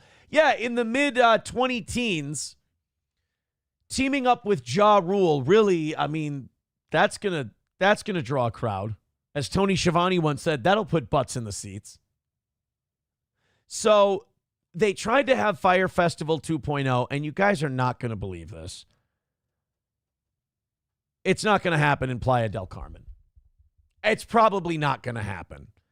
It was going to happen in Playa del Carmen, Mexico next month, and the organizers say they got royally screwed by the Mexican government. Right, of course. It's not like this is an event with a history of poor planning and execution. It, didn't do it. Lawyer fucked me. Here's some of the texts. You guys making any progress? LOL, no. Mexican government is a joke. Well, I mean, you shouldn't let it get to the point where you're a month away from the start of the event and you're still dealing with the Mexican government. That should be dealt with first. I'm telling you, that's a true story. They fucked us, but we're going to start exposing. We have all the receipts. As of now, we won't be hosting a festival in Playa. If I could shit on my generation for a moment, one of the things we do that's really obnoxious, really fucking annoying, and kind of shows you the height of our arrogance without knowledge is we always do shit like that. We're always going to sue. We don't know the fucking law. We're just dumb.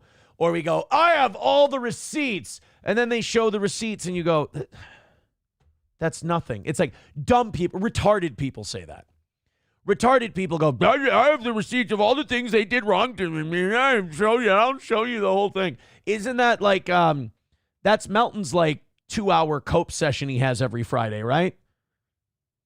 Him and that dorky Carl, they have a 2-hour cope session about all the things Aaron was right about this week. And they go, no, I have receipts.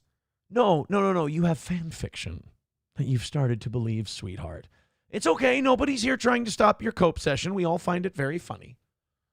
Enjoy yourselves. Have fun. You're like our children. Have fun. Play out in the yard. Yes, of course, you're playing World War II. We know. But like this shit, we got all the receipts. No, you don't. You have shit. Here's what you have. You have ignoramuses trying to run a concert. You didn't know the intricacies of putting it on. You stalled. And you waited and you procrastinated, and then the basic permits that you probably had to fill out, you didn't fill out, and they didn't give you the grounds, and now you can't put on your event, so you're going to blame the Mexican government. That is such a fucking millennial thing to do. You fucked it up, you screwed up, but you're going to blame somebody else and then go, I have the receipts. And then when you show the receipts, we're all going to go, oh, no, an event permit. You need to have that. That's very important. You didn't do that 9 months ago? You understand when people put on these big festivals, all the permitting, all the planning, all the vendors, all that stuff, it's done like a month after the festival happened. So you have the festival from last year. It goes on. Within the next 30 days, they've got everything booked for the next year because shit's going to go wrong and they need to be able to troubleshoot 6 months out. These assholes slapped the name Fyre Fest on something or Fyre Festival. And they went, oh, Fyre Festival, remember? It's going to be so great. And then I guarantee 60 days before it happened, they're like, boy, we really haven't fucking planned this thing. What do we do? Go down to the government and get all the stuff we need to do. And then they find out that they need to do, 3-4 months of paperwork. And then they go, no, we can't have the festival. The Mexican government fucked us. I have receipts. No, you have a list of shit you didn't do. That's what you have. But look, man, I'm all for it. Let them do it. Let them keep doing Fyre Festival. Let people keep buying their stupid overpriced tickets. I'm very excited for it. Keep going. See how many years in a row you can get these fucking children to spend tickets. Tell them it's on the gram. Tell them it's on TikTok. Tell them it's the place to be. They can't, for some reason, they're so insecure, they can't not be in the place to be. And they'll spend the money even if they don't know what the fuck it is. And it's always a lot of fun to watch. So keep doing it. Tell them you found another place and it's still going off without a hitch. Hey, thank you, Fake Anonymous Dono, for $10. Some of my favorite donos. Fake Anonymous Donos. Hey, guys, $80 away from tonight. I appreciate it. Keep going. 45 minutes away. Plenty of time. Knock it out. No better time than the present to get that number all the way down to 0 and have a nice and easy Monday event. Thanks, guys. Klopogram says they could have set the festival up at Stoney's on the outside patio, and Cheetos would have been happy to have them. Happy to have them. Taste Fairy says, I love this gourmet sandwich at Fyre Festival. Oh, yeah, I remember that, too. They gave them the styrofoam boxes, and there was your sandwich. That lettuce looks totally unslimy, and those tomatoes are healthy. Fuck. The fucking nerve of them to give that to people. I mean, don't get me wrong. If you're hungry enough, you'll eat it. Couldn't even give them a little condiment packet or anything. Doing it on the cheap, my man. But yeah, these people, I mean, to have these festivals where it looks like it's all loosey-goosey and takes a lot of planning to look that unprepared. You can't just go a month before the festival and go, oh, the Mexican government fucked me. They didn't fuck you. The Mexican government, you didn't get going in time. That's what happened. Nopen 15 Fathead with $2 says should hold Fyre Festival at North Sentinel Island. Did you see that the guy who left the can of Coca-Cola and the coconut at North Sentinel Island, that ballsy little fucker, they arrested him in India today. They got him. They take that shit seriously, man, because here's the deal. When the North Sentinelese fill a motherfucker full of stone-tipped arrows and the family goes, hey, where's some missionary, and their family's like, we need to have his body to have closure. It's the Indian government that's going to go find the motherfucker and dig him up on the beach without getting arrows in their assholes. And they'd rather not. The North Sentinelese are not inviting of guests. So they'd rather, if people don't stay away, they're like, we're going to throw you in fucking jail. Because yes, you are inconveniencing us. These people have made it very clear throughout the years they don't want to be bothered. And they enforce the whole not being bothered thing. It's literally the only place in the world where, like, murdering a civilized person is legal. Because, like, they ain't rolling up and arresting North Sentinelese tribesmen. Technically, they're not under any jurisdiction, so they can't. But this guy, this little dickhead influencer guy, he shows up on North Sentinel Island, goes up on the beach, drops a can of Coke and a coconut, and got out of there without being seen. And India's like, you little shit machine. And they arrested him. And good. I think they should. However, I'm not against influencers going to North Sentinel Island and perhaps being confronted by the North Sentinelese tribe. That, in many ways, is a dream of mine. If they ever let Johnny Somali out of his South Korean prison hellhole that he's going to end up in, or his labor camp or whatever, send him off to North Sentinelese Island. Sentinel Island.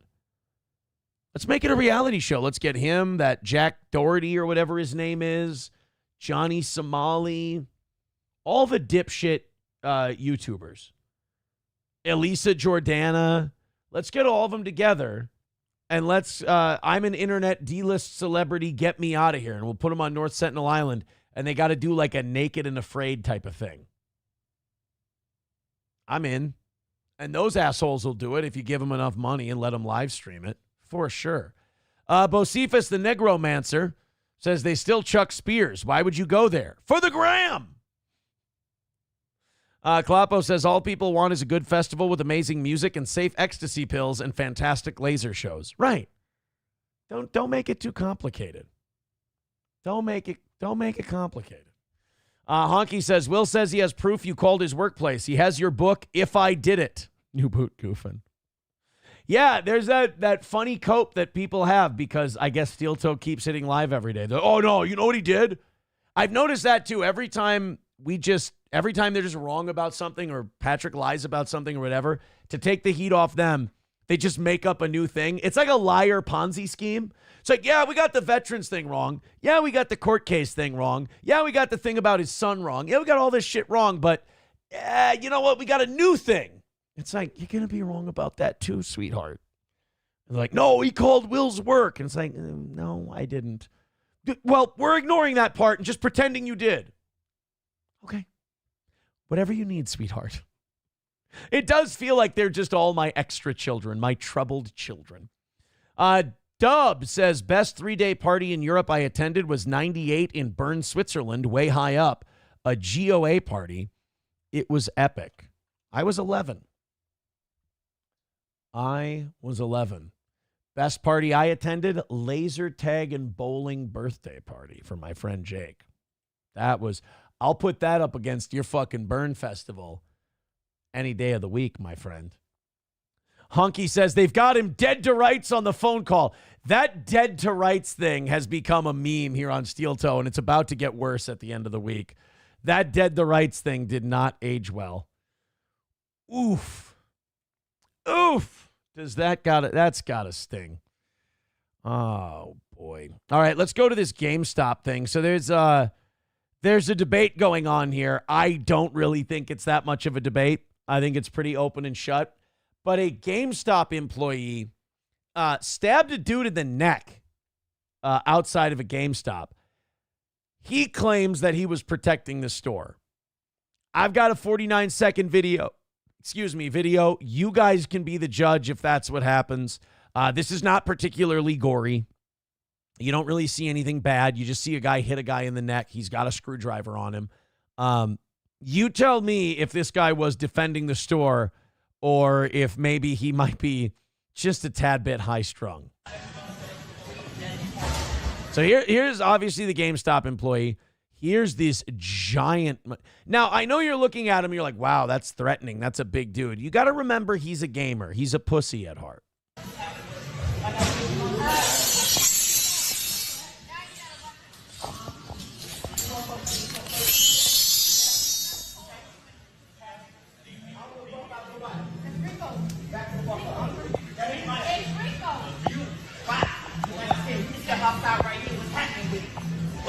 All right, right there. The guy just stepped outside the store. Go back into the store and let's call it a day. It's over. To me, it kind of looks like the employee is initiating this. It's kind of like that guy who stabbed the guy to death at the track meet, and he's like, can I call this self-defense? No, you can't call this self-defense.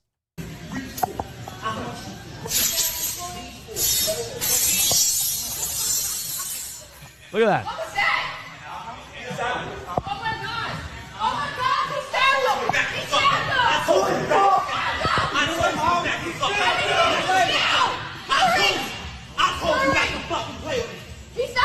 I told you not to fucking play with me.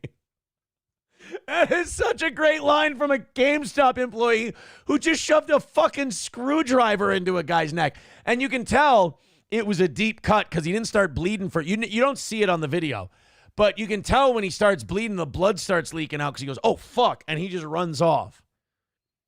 Because I'm sure when you get stabbed by a screwdriver, at first it's just like, fucker, god damn it.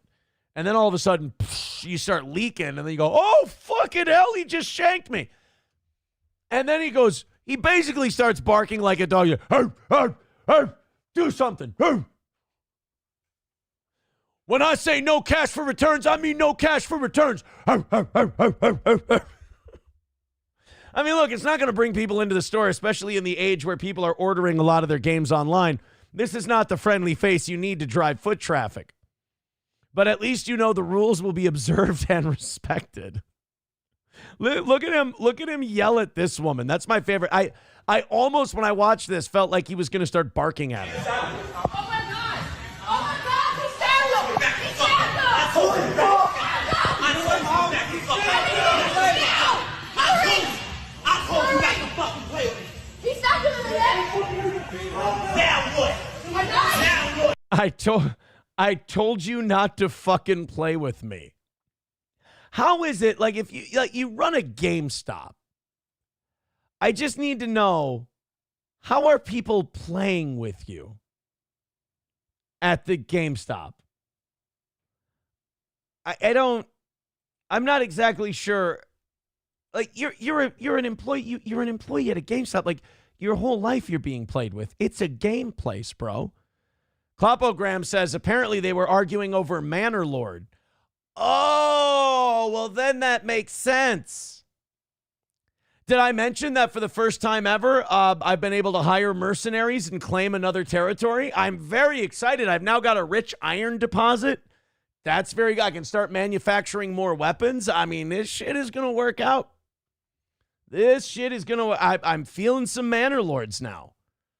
I'll be honest, though, when I got enough influence to claim another territory, I did get a little overwhelmed. I'm like, fuck, I don't know what to do. So I just saved it and quit. Cause I'll pick this up later. I'm a little overwhelmed right now. I'm just running this one town. Now I got this other thing that I got to start setting up. What do? We'll figure it out. Bigot up. People are theorizing what happened with this guy. Bigot says he dissed his favorite Pokemon. Yeah, that'll happen. Another knife salesman. Scream he stabbed him some more. That will help. Yeah, that'll get you the help you need. Jesus, I can't read those two. I'm not get Call of Duty 99 from there. Yeah, don't. It's not a friendly place. My Lost Interest says that was a literal game stop for that. Yeah, the game's fucking stopped for that guy right there at the front fucking counter. Kloppo says he leveled up after that big boss kill. Yeah, he took him down. Yeah, the new taglines. I can see it now for GameStop. Bocephus says, GameStop, stay strapped or get clapped. It's not the most inviting marketing slogan. I don't, wild idea for customer service. I mean, he'll listen next time. You know, we don't haggle here at GameStop. You know, when I say all prices are final, all prices are fucking final. Do you understand me? $80 away from tonight's goal. Go ahead and be one of the people that chips in. You guys have done an incredible job tonight. These evening shows are smooth and nice and easy. Finish off that last $80. It's becoming very commonplace for us to not need that last 5 minutes here in the evening. Keep it up. A lot of you have done this $2 at a time, which, you know me. If it gets done, it gets done. I'm happy. Let's go to... Honky says, Aaron conquers territory in Manor Lord. Melton's next stream. We're going to report Aaron's mercenaries to the cops. Yeah, somebody was talking to me today, and they're like, I noticed he doesn't stream as much as he used to. He's running out of steam on the steel toe stuff. Yeah, he tried to pivot to the Opie stuff. He's kind of become a slave to me. He's become my slave because he started doing the Opie stuff, and people started rebelling against him. Like, fucking knock it off. We want steel toe. And deep down, he hates that because I'm the one who's been telling him for years now, you need me. You are a product of me. You only exist by my good graces. And he's always hated that. And when he does an Opie thing and people go, fuck that, get back to steel toe, he just hears my voice in the back of his head. And I know he doesn't like it. Now he gets to deny it and yell about it.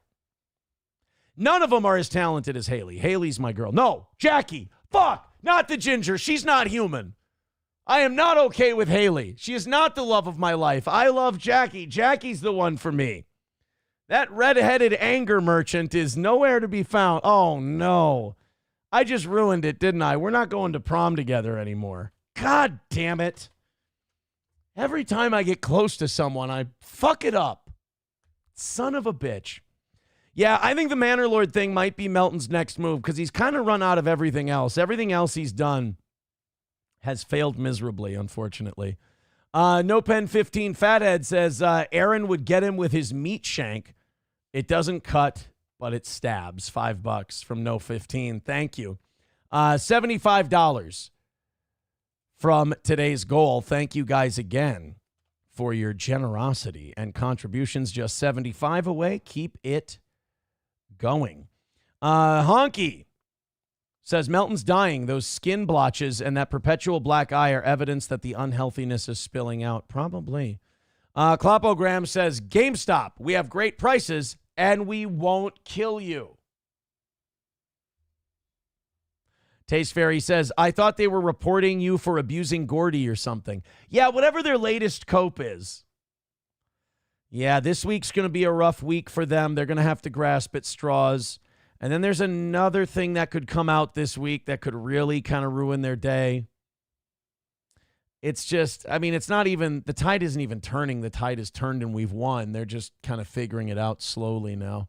Oh, hey, the peaceful and wonderful United States of America. Isn't it wonderful that we can get together on our college campuses and we can have these wonderful debates where people get together and they can meet, they can disagree, and they can come together and calmly. I'm just kidding. They knock over each other's tables. They yell and scream at each other. They call each other Nazis. It's, yeah, we're regressing. Kloppo says, are they still all heading to your court appointment? God, I fucking hope so. God, I really fucking hope so. I hope they have the fucking balls. I don't think they do, though. I don't think they have. If they do have the balls, I hope I don't break their heart in two. Dub says Melton should pop that zit on his back. Just yell, fire in the hole. He can't reach back there. I mean, he uses a stick to wipe his asshole. How's he going to reach back to pop anything? Jesus Christ.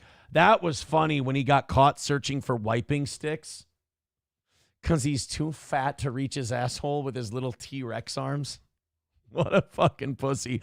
You talk about a guy who's trying to play a character because he's just a gay fucking theater kid at heart. Oh, poor baby. Oh, poor baby. A Turning Point USA event in California was disrupted this week when protesters smashed the group's equipment ahead of a Prove Me Wrong event. Isn't that nice? We go out, and we're going to encourage debate and lively discussion, and here come a bunch of other people to burn the whole fucking thing down. It's funny because they're like, well, shouldn't college be the place for lively debate? Like, no, these are all 18 and 19-year-old kids. They don't know how to respectfully debate. They're all fight or flight. They're all running on hormones. They're 18 and 19-year-olds who are living on their own for the first time in their entire life, and you think they're going to have the maturity to have a discussion about the future of a world that they don't even grasp, understand, or experience yet? Hey, we've got some of the most hot-button political issues there could possibly be. What would you like to do? I'd like to go to a place with the most immature adults possible and try to encourage a discussion with them. All right, that sounds like an absolutely fruitless, terrible idea, but we wish you the best, Charlie Kirk. Here's how the people at, I think, what did they say, UC Davis? Here's how they responded to Turning Point showing up. Look at that. Bash back. That really doesn't sound like this group is coming to have a discussion. This doesn't sound like, because remember, when they have an opinion, it's tolerance and it's decency and it's progressivism and goodness. When you disagree with them, it's violence. And to prove to you how much of your debating is violence, they're going to smash all of your shit and threaten to hit you. You know, so you don't bring your violent speech.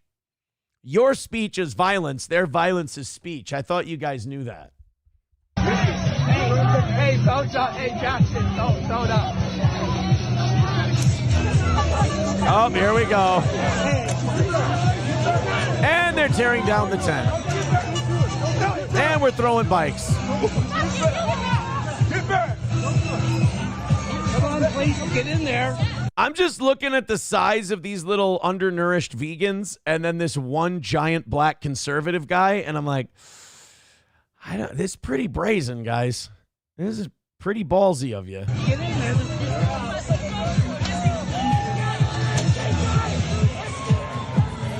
guys know how cheap those tents are? Like, if I were Turning Point USA, I'd set up like a dummy tent with dummy banners, wait for the protesters to come in, drag it away, and then just bring out the second tent and the real shit that I brought.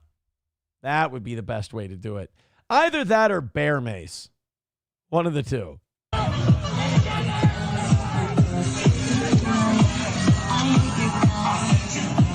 Oh, and shitty music to boot. Don't you see, guys?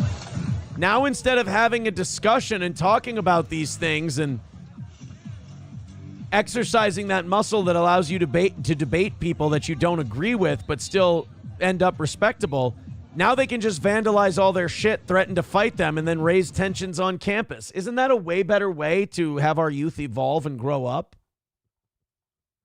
It's the way to go. While our people were under attack, police stood aside and did nothing. Our team is understandably shaken up, but they assure me they will not back down. You can line them up at the gates of hell, and they won't back down. UC Davis is probably the most militant school in the country with the largest Antifa presence.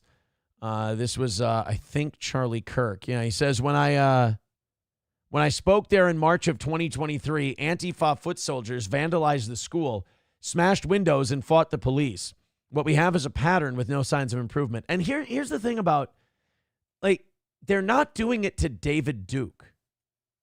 You know, they're not doing it to, like, neo-Nazis. They're not doing any of that. They're not doing it to any people like that. They're doing it to Charlie Kirk, who, if you've ever listened to Charlie Kirk, he's a fucking nerdy conservative guy. Like, there's nothing about what Charlie Kirk believes that's almost like, that makes you go, oh my God, this man's a threat. There's going to be violence. He's like, let's wait until we're married to have sex. He's a fucking dork who says dorky shit that probably morally is better for the country. Don't get me wrong. But, like, Charlie Kirk is not a guy where you're like, his speaking is violence and he advocates for white supremacy. He advocates for sperm retention, really, more than anything else. If I'm putting my list of guys who, you know, their message carries with it the weight of violence, Charlie Kirk would be one of the last people, you know? Dive Bar with $1 says, if North Sentinel Island has no jurisdiction, how did they arrest somebody for going there? India arrested the guy because, no, I'm saying India doesn't have any jurisdiction over the North Sentinelese tribes people. They don't arrest them for murder when they shoot all these people. But what they do is if any of their people go to North Sentinel Island, or if you go to North Sentinel Island, you come to India, they'll arrest you because they're the ones who would have to go out there if something happened to you. And they'd rather not. With $1, Dive Bar says, and if Nick was really a drunk, he'd go to prison. You can get hooch in prison. Well, I mean, that's true. It just depends on how bad you want to get it. Leo with $1 says, what's the status of the co-host search? I will know more when numero uno Josh Denny fan gives me an update. Sam Show says, see, Aaron always sides with the Jew. I'm not siding with Charlie Kirk. I'm saying Charlie Kirk's fucking boring. Charlie Kirk doesn't have a message that should be considered in any way dangerous. He's not worth tearing down the fucking Turning Point USA stand. I mean, show me you can't handle, like, basic political discourse. Das Optic Nerve says, Aaron's V-neck matches his hairline. Oh, no. Oh, no. Oh, hold on. Let's turn it into a turtleneck. Oh, my goodness. This isn't good. There we go. All better. Don't listen to him, Aaron. You still look young and youthful as you did in your high school days, which isn't untrue. Hold on. There. It's, I'll hunch up my shoulders. There's no... Motherfuckers. Hobo Chili says, then you look like a fat Ryan Leaf trying to hang himself. Hey, wait a minute. Isn't Ryan Leaf already fat? Clopogram says, Aaron, you doing Bill Burr on the red carpet being a pussy. Yeah, I never saw that Bill Burr red carpet thing, but I saw people were mad at him. Like, people get so mad at Bill Burr now that I almost am against the people against Bill Burr by default, because it's like he can't be that fucking terrible that he's that bad all the time. But maybe, I don't know, maybe he is. Red Fox Mad with $5 says, go Minnesota Twins. Let's make the World Series. Your lips to God's ears. Hey, boys and girls, we're $70 away from tonight's goal. Do me a favor. Why don't we all rally at the same time? $2, $5, whatever. Let's get that last 70 knocked out. It's been a great night. You guys got off to an awesome start and have been consistent throughout. My donation board has been lit up constantly. Nick the Milkman with $5 says, behind in chat, I can't wait for this reaction. All right. Well, we got another 5 coming in. 65 away from tonight's goal. Keep it going, kids. 65 away from tonight. You're almost there. Everybody's throwing in. Everybody's having a party tonight with the steel toe. Let's do 30 minutes of overtime and call it a win. Let's check out this clip from Nick the Milkman. Civilization. It's a lot of fun, but it reminds me of why I sucked. Civilization. You didn't clip it right. You didn't clip it right. I didn't say it. I didn't say it. You clipped it wrong. You clipped it wrong. Ha! Try again, fucker. Das Optic Nerve says, Aaron looks like the Roman numeral 20 written vertically. It's just, it's unnecessarily mean is what it is. It's unnecessarily mean, in my opinion. Thank you, Nick the Milkman. $65 away from tonight. Everybody jumping in, everybody knocking it out. Thank you very much. Keep going. $65 away. If you guys get under 50 in the next 10 minutes, we don't have to do the 5-minute thing, which is fun. Thanks, guys. Did you guys see Trans Dog? Have you seen Trans Dog yet? It's a thing. It's a vibe, as the kids say. But first, Red Fox Mad with $4.99 says, Aaron, have you thought about getting a janitor job at a Catholic church and school? You would be good at that job. No.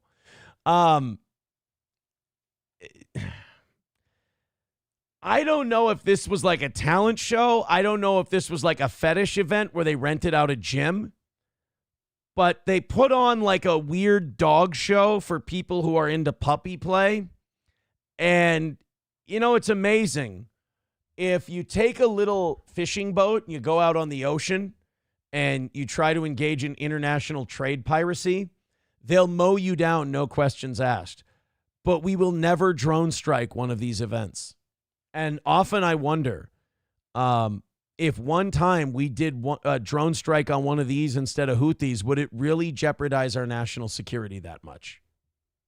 I'm not saying we should. I'm just asking, really, what would it hurt?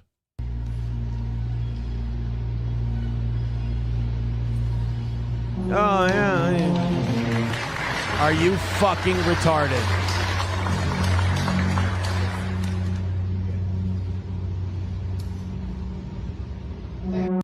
That was it. He taught his trans dog, human dog, to roll over. And that was the end of their show.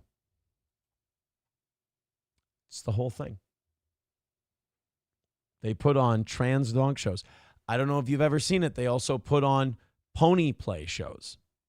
If you've ever seen those, they find a place outside and they take the pony people out on a course. And they have to go and pull like a rickshaw thing. Klopogram says this is the Democrats' national meetup. Oh, see, I didn't know that. This was the entertainment segment of the show. Oh, no, that was them doing their impression of what they do for Donald Trump, and it was just a simple rollover. I can't believe you guys haven't seen the puppy play events. Oh, these are tragic. The puppy play events are, there's no excusing it, really. Pony play. Pony play contest. Yeah.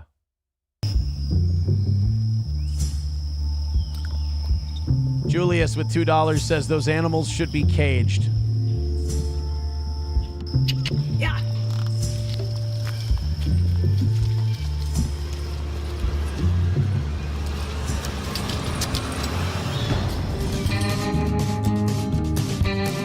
That's a yeah. Today we are in Louisiana at the Ponies on the Delta Pony Stephen Root looks great. Play event. Welcome to Pony Play. Ready, set, go! Yeah. Today we're out here having a pony play. So, like, conservatives, this is where this country really is unfixably fucked up. Conservatives look at this and they go, this is degenerate and this is awful and it needs to be stopped. And liberals go, this is totally fine. People need to be able to express themselves. These are all people who never got therapy for being molested, by the way. Some of them by horses. And then you look at, like, the pony play stuff or you look at, like, the militias, and the liberals will go, this is fascism on our streets and we need to fight against it. And conservatives are like, they're a bunch of dumb retards in the woods with guns. We'll be fine. It's just the things we see as existential problems in this country are just, we're all so far apart from one another. Play competition where people compete in events and classes just the same as real horses do. Get it! Get it! Yeah, yeah! These motherfuckers score this shit. They have judges for the pony play event. Get it, girl! Get it! These events are very competitive. Just like a regular horse show event, we end up with some crashes and wrecks. People go down over the jumps. The competition gets... Some of them break their legs. We've got to shoot them. It's like they character act. I mean, they get into it. Their method. Pretty crazy sometimes. I'm gonna beat you so hard. This is the blindfold obstacle course. Ponies are going to be blindfolded. They're going to be hitched to a cart. And their handler's going to have to guide them through the course. If they cause any faults, they'll lose points. And we're about to see them get their first go at it. They're doing the clicking and the kissy noises. Doing pony play, I'm pretty free and wild. I kick the cart.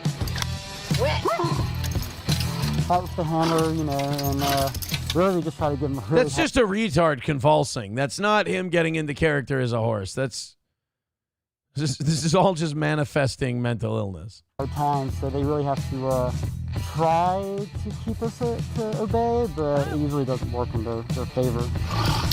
Step up. I really just fall into that space, and I'm a pony when I do that. Just squats and takes a shit right on the course. Like, what? It's not me. It's the pony. So I'm free. I run around. I gallop. I jump. I snort. I whinny, and I nuzzle, and I get the head scratches. It's that pony.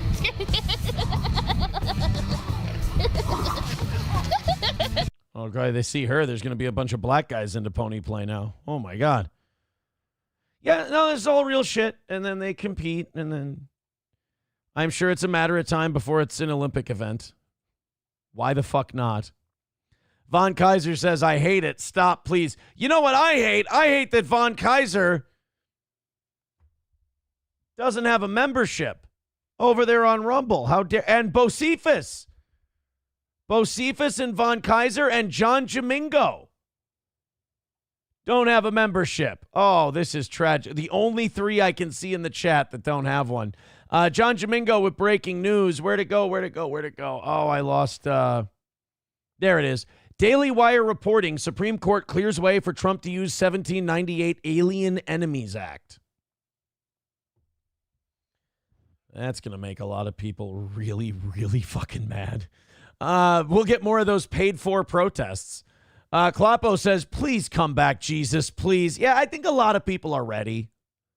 I think you could, at the very least, you could make a strong argument for it, that maybe it's time. Speaking of it's time, we got about 2 minutes until we rattle the cans. Unless you guys want to get us under $50. We're at 65 right now. Get us under $50 and call it an extra 30 minutes to get that last win for the toe of the day. Can't complain. You guys have done an incredible job tonight. Thank you so much for making this goal so easy. Just push that last little bit of the way. A few 5s, a few 10s. No pain. We'll be out of there. And we'll get down to 0 and have a perfect day and be ready for our second straight perfect week. Thank you, guys. Thank you so much. Streamlabs, PayPal, Venmo, Super Chats, and Rumble Rants. All the links are in the chat. Okay, so we've got, we've got the anti-Trump protester bragging about being queer, unashamed, and illegal. And now the Trump administration is looking into them. We also have John Oliver. John Oliver lost his fucking mind. I remember when he was on The Daily Show and he was fucking hilarious. And then it just became agenda. And like the older he gets, now he's just angry English liberal guy. And like the funny's leaving.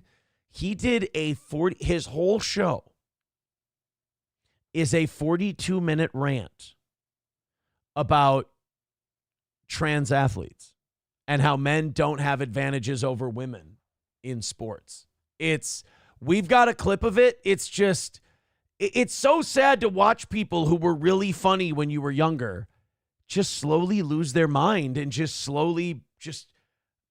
they break.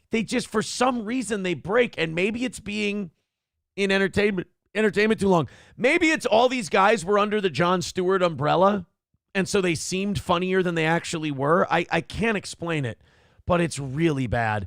Thank you, Dub, for gifting a membership, $60 away from tonight's goal, and Bocephus got it. So I think we've only got 2 people in the Rumble chat who don't have memberships.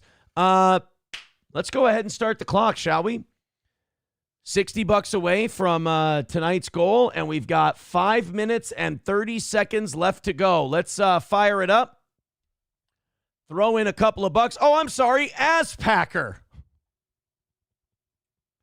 I always have to apologize to Aspacker. $50 away. All right, there you go, guys. An even 50. Aspacker with $10. Thank you, pal. Okay, now we're at the 5-minute mark.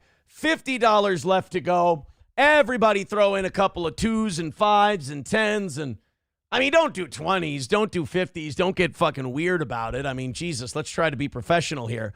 But $50 away. Let's make it a perfect week for the toe. Then we've got a couple more stories to get into. And then anything else you guys don't want me to miss. We've got it all. But right now, it's 5 minutes left. $50 left in the goal. Streamlabs, PayPal, Venmo, Super Chats, Rumble Rants. Let's do it. Let's make it nice and easy and call it another win for the toe. Nice and easy so far tonight. It's been a nice, smooth march down to 50. Let's make the rest of it nice and smooth. Shall we? Clopogram says, Aaron, you do realize people are going to turn up to the golf event just like those horses and to screw with you. It's not my golf course. I don't know how far you're going to get digging horse hooves into golf turf. I think you might have a problem. All right, guys, 4 minutes away. Let's get going. Let's rally this thing up. $50 away. No losses tonight. No losing for the toe. Nothing but W's. Coming up, Roses. Streamlabs, PayPal, Venmo, Super Chats, and Rumble Rants. Let's have everybody get in there. We're $50 away. If everybody jumps in, it's not going to be a problem. Leah with $2 says John Oliver's show a few years ago about churches that basically steal money from their parishioners was hilarious. John Oliver can be funny. It's, few and far between lately, but he can be funny. All right, and even 49 away from tonight's goal. Let's get moving. Let's do this thing. 3 minutes away. Well, don't get shy on me now. I mean, all night it's been just money. The whole thing's just been, we've been cruising all night long. Let's not get shy now.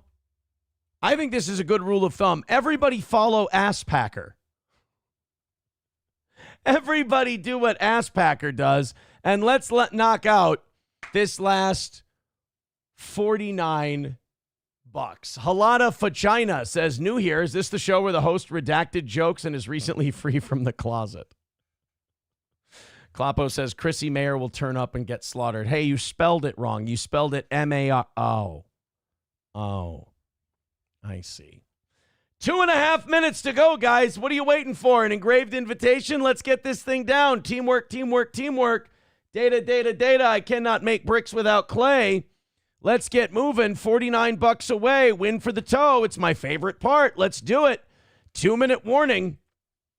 I hate the shows that go like smooth all the way up because you guys get me thinking, well, this is fucking easy. This is a nothing. You know, there are no free lunches, I guess, when you're an e-beggar. And you guys get me up to these, like, where it's like, oh, God, it's fucking easy. This is a nothing show. And then the last 5 minutes, it's just like, oh, fuck me, I'm a failure again. So come on, let's get moving. Von Kaiser still needs a membership over on Rumble. And I think John Jamingo still needs a membership. We got 1.5 minutes, guys, and we're $49 away. You're killing me. Let's finish it off. It's been, I mean, look at the last 2 hours, how quickly they've gone by and how I've done this for you. And all I ask for is that we knock out a quick 49 in the next 1 minute and 10 seconds and call it a win for the toe. Plus, this last 5 minute shit has got to be obnoxious for you. You've got to hate it. I'm annoying with this shit.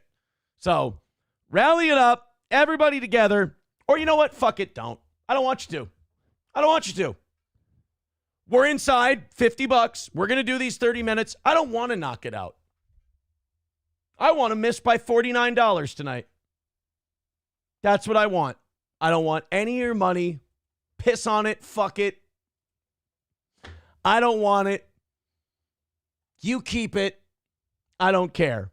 30 seconds away from fucking having to start overtime while also didn't have to do any of this today. Didn't have to do any of that. Last 5 minutes, last 30 minutes, destined to be a beggar. $1 from Gray Duckling says, Kate, no, I didn't mean it. I was kidding. I was joking. It was reverse psychology. You were supposed to throw in the 50 so we could stop doing this shit. I wanted to just win quickly. All right, guys, 10 seconds left. All right, I'll fucking beg for the last 30 minutes. 10, 9, 8, 7, 6, 5. That's what I get for thinking this would be easy. 2, 1, 0. Okay. Oh, I didn't sweat all night, and now I'm just flop sweating like crazy. All right. Throw in some money. Let's get this thing done so I'm not begging the last 30 minutes here for the last 48 fucking dollars for steel toe goals to keep us on the straight and narrow and the way we've become accustomed. Throw in a couple so I don't fucking half-ass it the rest of the way. Dig in, everybody. Taste Fairy Ialto says that must be demoralizing. Bro, I made $3 during the rally. I made $3 fucking dollars. Demoralizing? We made like $100 in the first 10 minutes of today's show. And I'm like, fuck it. This is going to be easy. This is nothing. And then the last 5 minutes, we were barely at the last 5 minutes. If it's inside of $50 before the last 5 minutes, I can't do the last 5 minute bit. It's one of the nice things we do for this fine audience. So I'm sitting here like, oh, this will be easy. It'll take a minute or two. And we go the whole 5 minutes at the rally. The final part is the rally, right? There's no fucking rally. So is it demoralizing? Yes, remarkably so. Von Kaiser with $9 on PayPal says, are you enjoying God's latest gift? The violence. God loves violence. God loves violence so much, he gave it to us as a gift to wage in his honor. Halada Vagina with $1 says, for the special person hand gestures. You're welcome. You're welcome very much. That puts us 39 away from tonight. Hobo Chili Recipe says, stop begging like a Jew. No, you're never. Don't say that to me because you know that you're going to lose that one. I will always beg like a Jew. It's what's kept me on the air the last 4 or 5 years is begging like a Jew. I can't stop. It's my brand now. It's my online brand. Funny guy, does a great show, can't seem to get the fucking money part right. Does a funnier show than all these other guys put together. Does a better, more entertaining, interactive show than all these guys get put together. can't figure out the money part. $39 away from tonight's goal. Do it up. And then we can do content. It'll be fun. Instead of me teasing content and then go, oh, and by the way, guys, 39. Come on. Let's fucking go. Let's do this thing. Let's do this fat Mexican lady. I mean, that, you know what? That came out. No, that's not. I didn't mean the fat Mex. I meant let's do the fat Mexican lady like the 39 cents from No Pen 15 Fathead. He says, bye-bye gold. No, I don't think 39 cents was what we were. It was $39, not 39 cents, but that was. Sam Show says, actually, you should beg more like an actual Jew. We'll get there tonight. Believe me, we'll get there tonight. Send Aaron $1 and he'll dig through Golden Corral dumpsters like a refugee. That's not true. My lost interest might have a point. He said the human ponies killed your momentum. I found it very interesting. Leah says someone clip that. We don't need to clip that. Let's not do this fat Mexican lady. Let's talk about this fat Mexican lady. She went to a protest. Now, there's bravery. There's like standing up to who you believe is your oppressor. And then there's just sticking your head up out of a whack-a-mole game so somebody can club you in the dome with a hammer. Or in this case, throw you in an ice van and take you to a detention center. This was one of those protests that played out over the weekend. Believe me, man, they had these protests in St. Cloud. They had them in Duluth. They had them all over Minnesota. Definitely bought and paid for. This is one of the people that spoke at the event. My name is Gracia Martinez Rosas. I am an immigrant. I am undocumented, unafraid, queer, and unashamed. Boy, you're really a lot of things that we probably could do. Well, I mean, you have an administration that's deporting pretty much anyone who sticks their head up and goes, I am undocumented, and they get in a fucking truck. And, ma'am, you're 300 pounds. Like, you're a biggin. You're already an easy target. I mean, there's no reason to paint a bullseye on your back. People are going to think you're running in Pamplona this year and just send you to Spain. But apparently, this Gracia Martinez Rosas, the undocumented immigrant, unafraid, queer, and unashamed woman, the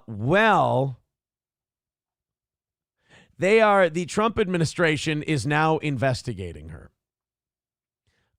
This is the Trump White House rapid response team reminded her she could self-deport and make things easier. This was actually the Trump rapid response Twitter. Said, hi, Gracia. We have an app for that. We suggest you check out how the new CBP Home app can self-deport. Oh, tick, tick, tick, tick, tick, tick, tick. So people on Twitter, Don Jr. were tweeting report. You had people just putting up memes of all kinds of stuff. It's a different day, man. You can't just stand up with a microphone in front of thousands of people and go, I'm illegal. And it's not, they're not going to leave you alone. This ain't the Biden years, honey. I'm sorry. I mean, what's she going to do? Run away? I don't see that working out very well either. But really, Gracious, I mean, best of luck to you, sweetheart. We're all rooting for you to be deported. All right, $39 away. Enough with this nonsense. I'm trying to focus on these stories, but all I'm doing is hitting refresh and going, come on. Fucking 39 away on a great night where you guys have been fucking crushing it.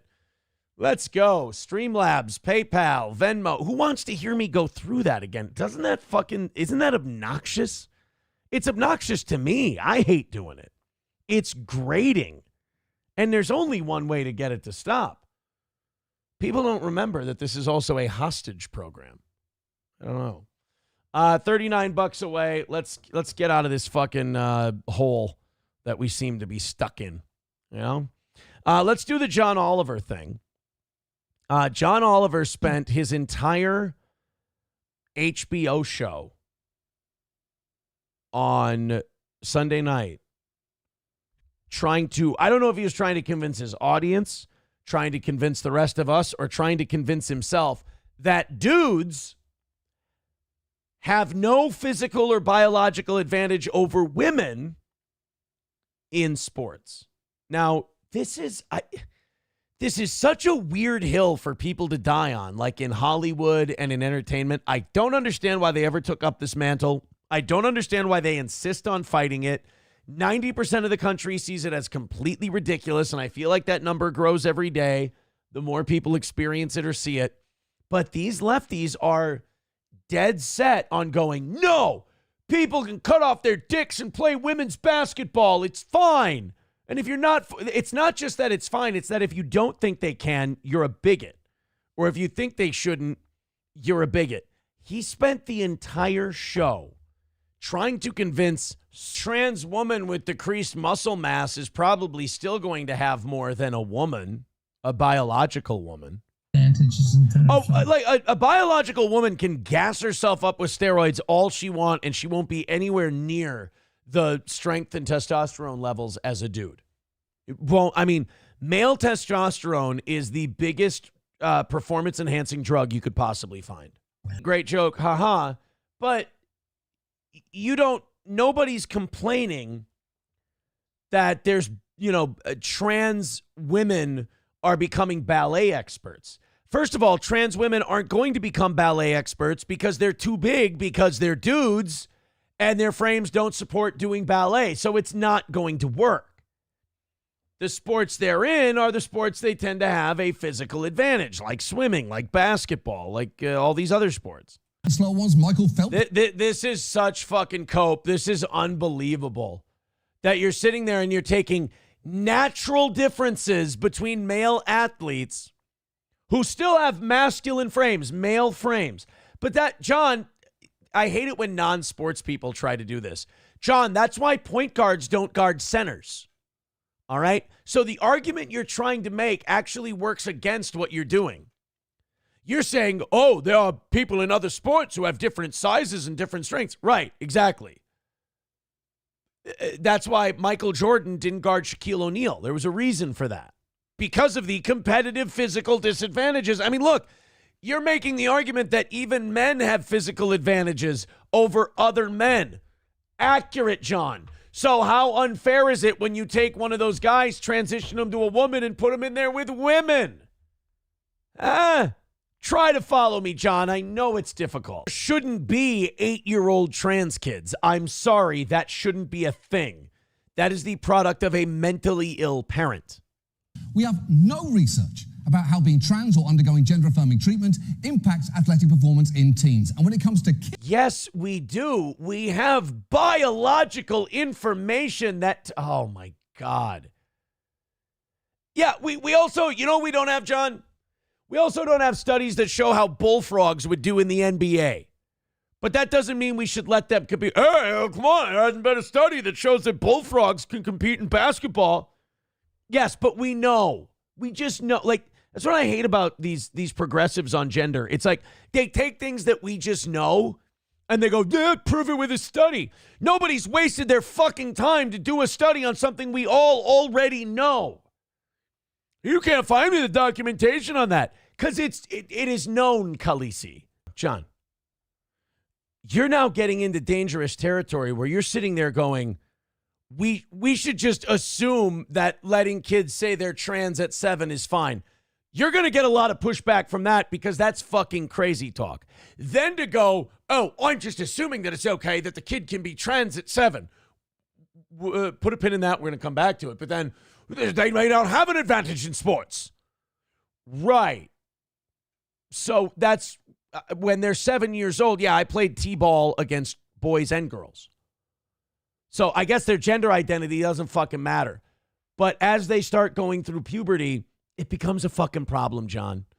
I mean, and I hate this because he's a smart enough guy to know better. He's just being a cunt. You're saying, well, I don't need to wait for scientific research. This is all common sense. Right. I know what I've seen online. Go ahead. I can't wait to hear how he's going to bullshit his way out of that one. But a lot of what you've seen may not be quite what you think it is, both when it comes to trans athletes' impact on competition or safety. nuanced. So his argument against the fact that we're all going, no, John, we know this. It's common sense. John's argument is basically, who you going to believe, me or your lying eyes?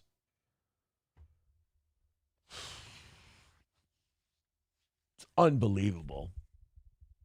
And look, my lost interest nails it. He says, I get Oliver playing devil's advocate, but try telling this to Olympic women boxers. Exactly. He's going to sit there and go, we don't have any of the studies or the data to show us. We've got empirical evidence. We've got visual evidence of what happens. Red Fox Mad with $4.99 says, what would sex with trans woman feels and be like? I bet our friend Matt knows. Why would Matt know how trans...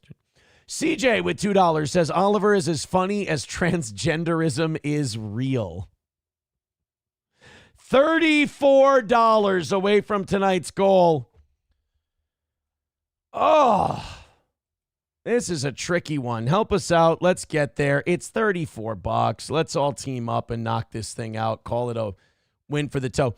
It really, we had this thing hammered out a long time ago. It should have been taken care of. This is an odd goal that's just being a real stickler at the end. Throw in a couple of bucks. I'm giving you everything I've got. Giving you a good show. $34 away. Again, it gets to this. This is Autismville. This is where, is $34 going to make a difference? No. But getting down to zero is important. I like the streaks. It's a weird competitive thing. And I'm a fucking asshole. That's what it is. I'm a fucking asshole. Knock out the $34. Let's call it a win for the toe, or I'm begging in 10 minutes. That's right. I'm begging in 10 minutes to knock out the last $34 because I don't know. I just want it. We're going to do this again in the morning, but I did want to play this since it's fresh. This will be the last thing we do until we try to rally up. Russell Brand did further address the charges that he's facing, the grape charges, if you will. He went on his Rumble show today, and he gave a bigger, giving kind of a bigger, expanded explanation of this whole deal. And I don't know. Look, a lot of people are saying like Russell Brand only did all this, getting baptized Christian stuff because he knew he was in trouble with these investigations. And, he thought this would get a lot of people behind him, almost using the cult-like perception of religion to get, people to have his back. But I don't know. Like, it seemed like COVID kind of turned Russell Brand against the establishment and against Hollywood and against all that stuff. And I feel like it's just, there's an equal chance that this stuff has all been going on as a punishment for him leaving the plantation. I feel like this could cut both ways. Either way, it's like a 20-year-old accusation. There's no physical evidence. It's all he said, she said. And I don't want to be in a legal system where one person can say this, one person can say that, and that's the only evidence we have, and someone can be locked away for 20 years. I don't like that. I don't think that's a system we should shoot for. Thank you, Adam Simon, for the $1. Just a few more small ones and we'll be good to go. 33 is the number. $33 away. Fucking do it. Let's do it. Bappa Shab says, bro, Aaron, do me a favor. Pull out the picture of him getting baptized and let's assess whether it looks normal or not. Let's get through this clip. Then we'll take a look at the baptism thing. And then I want to knock out this last $30 or so. Come on, let's get moving. Let's everybody throw in a little bit. And let's hammer this thing out. It was like, I was so stress-free all night. It's like, we're knocking this out. It's easy. And then everyone just kind of froze up on me. Let's do it. Let's knock it out. I've done a great job tonight. I'm amazing. I'm really incredible. I'm really the greatest thing that's ever lived. Let's hammer out the last 33. Hello there, you awakening wonders. Thanks for joining me today for Stay Free with Russell Brand. And how long will I be free for? And he really, like, he gives rape charges the same energy he gives like a 5G pill read. He really does give everything the same oomph. CJ with $2 says one of them is charges from 1999. That's criminal. Yeah, No Pen 15 with $2 says Red Fox mad. Grinch is all woman. Anyone can handle. Hey, there we go. Couple bucks at a time. We got this. $5 from Vidam says play the Jew music and dance, you dirty Jew. Oh, there's Vidam. There's our boy. He's here. 27 away from tonight. Let's fucking go. Get it down to 0. We've got this. I'm going to play the Russell Brand thing. You guys are going to knock out this last chunk here. What do you say? I'm going to address as best I can the charges of sexual assault and rape in the UK that have been made against me. What I feel when looking at it with my heart as open as I can manage is that no. Why is it when people get really Christian, they get a lot paler and they look a lot more malnourished? Like really Christian people have this like thin, gaunt, malnourished look that like vegans get. That there are people that to whatever degree and for whatever reason willing to participate in a venture of this nature means that I recognize that I must have in some ways caused harm. In those Gideon hedonistic days, those ludicrous dark days, those days where I was part of a culture that then seemed to warmly applaud and celebrate Epicureanism, the relentless pursuit of pleasure, a kind of casual godlessness, the kind of godlessness that leads to the... He's infuriating to listen to. I want him to go to jail now. Like, it's just all a lot of fucking babble. Like, get to the goddamn point. By the way, thank you, Biden Crime Family, and thank you, 1-2 Skip to my Lou. 40 from Biden Crime Family, 10 from 1-2 Skip to my Lou.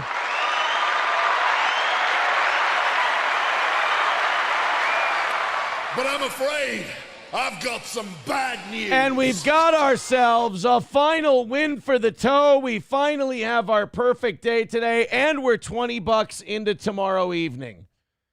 Thank you, boys and girls. Biden Crime Family says, will you shut up and do your show now, New Boot Goof? That's all it takes. 1-2 Skip to my Lou with $10 says, it's been a great show. Here you go. Thank you, buddy. Appreciate it. All right, there it is. It got tricky, but we got our win. Let's finish up this Russell Brand thing. Thank you, kids. The erection, forgive the word, of false gods everywhere. 1 minute this is your idol, the next minute this is your idol. Fall down, bow down and worship at their corporate and consumer altars. When I was in that world, I must have been captured by a kind of darkness. But remember, for 22 and a half years, I've been drug and alcohol free, and I have a pretty good memory of accounts. And I also know that I am a person that very much respects the idea of consent. And I pray that over the coming months, when I participate with full volition and total cooperation in any legal inquiry, we'll get to see how the justice system operates in the United Kingdom. The allegations, just so you know, the charges, in fact, relate to events between 1999 and 2004. You probably won't even have heard of me until, I don't know, 2000. No, that's true. I mean, Forgetting Sarah Marshall, I think, was the first time I'd heard of Russell Brand. So we're talking 25, 26 years ago. You can't put someone in prison if you don't have physical evidence from something 25, 26 years ago. I'm not even saying these women are bullshitting. I think the definition of a hookup has changed so much in the last 26 years that they're applying 2025 rules to a 1999 encounter. Back in 1999, if two people were drunk and they fucked and the other one woke up in the morning and went, oh God, what did I do? That was normal. That was the way you learned. Like, I got to fucking watch my drinking. I got to cut it out. I got to be more careful. Now that's rape. That's revoking consent. I was too drunk to consent to sex. And whether you think that that's insane or whether you think that's protecting bad behavior or whatever, it doesn't matter. That's the lay of the land now. But in 1999, it's very important to remember that was not the case. That's not how shit went down back then. So we can't take 2020 standards and apply them to 1999 interactions. That doesn't work. 2005, 2006. So it means that when you heard of me, these things are already alleged to have taken place. So all the time that I was married to Katy Perry, all the time that the Me Too movement was happening, all the time remember when I was talking openly about the coronavirus and the corruption during the coronavirus era? It's interesting to me that once I was on the radar of the deep state and many of their affiliates within media, because the media and the government are not separate entities. The media and the institutions of power are not separate entities. We know that now. We'll start off by looking at the United Kingdom. There is time and evidently resources to look at alleged incidents, in my case, 20 years ago, 25 years ago. And by the way, I don't believe in that statute of limitations stuff. I think if someone committed a crime 20 years ago, 30 years ago, if a crime was committed, the person should be held accountable. Justice. I believe in justice. Yeah. If you can prove a crime happened 20 or 30 years ago, sure. But if you can't prove a crime happened, I believe in integrity. I believe in truth. Why? Because I believe in God. I believe that we're here to love one another, but I don't believe the media believe that, and I don't believe the institutions in democracy in the United Kingdom are acting like truth, freedom, and the sanctity of the human spirit are a priority right now. Yeah, I became a Christian preempting that charges would appear from deep history. I acted hedonistically, knowing that in retrospect it would all pay off. But I'm afraid. A lot of people, I've seen a lot of people online say that. They've gone,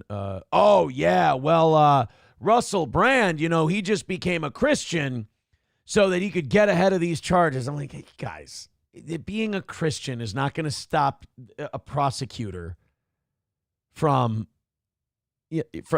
taking you to the cleaners on a rape charge. I'm sorry. It's stupid. It's stupid internet talk. Leo with $1 says he is not remotely attractive. I can't believe a woman would be with him willingly. Gross. He's got charisma. He's a funny guy, too, so to most women. Gray Duckling with $1 says, is Aaron telling us what normal sex is? All right, you know what? Fair enough. You got me. Uncle. I understand. By the way, Redbird is in second place with $38. Biden crime family stepped over everyone, but we got through Monday, and the highest contribution number we have is $40. That shows that it's a real team effort. Thank you guys very much for your generosity. So let's, before we get out of here, let's watch the Russell Brand baptism thing. Here's what I'll say. If Russell Brand baptism, if the first thing he does is looks up at a camera, I'm going to say it's bullshit. I'm taking the plunge. I'm getting baptized. At the moment, I'm very curious as to what you who have been baptized feel about it. What your a lot of people who get off of drugs and booze, they do turn to God because they do need something to kind of obsess over. They do need something to be very passionate about. They need to turn that addictive personality towards something, and God is always, kind of the closest thing to them. Expectations are of the event prior and what it's actually like. What's been explained to me is it's an opportunity to die and be reborn, an opportunity to leave the past behind and be reborn in Christ's name, like it says in Galatians. That can we just find the fucking baptism? As an enlightened and awakened person. Sometimes I think of non-Christian perspectives on it, like Marcus. Okay, this isn't the fucking baptism. Can I just get him being baptized, please? Tucker Carlson, fucking Bear Grylls. We can't just get him being baptized. For Christ, I ain't leaving until we get this baptism thing. Because one of the fans wrote in and said, Aaron, watch his baptism, and you tell me if he looks sincere. Russell Brand baptism. I see pictures. About doing it. What you guys think? I don't see. Did they take actual video? Heroin. It was deep. He could not. I don't see actual video of the baptism. I see pictures. He's in his undies. He's in his underpants there. Everybody's in their underwear. Mass Beach baptism, May 23rd. So about a year ago, he had this done. Yeah, I don't. I can't find the actual video of the Russell Brand baptism. Oh, well. Yeah, we took a look. If you got a link, fucking show me. But I don't see the thing. That's going to do it for tonight. Thank you. No, Hobo Chili, I don't want to be baptized in gravy or queso, MSO. Thank you guys very much for a great night. We got her knocked out. Another perfect day for the toe. Take it easy. We're going to be back at 6 a.m., and it's going to be another incredible day of Steel Toe. Thank you, guys.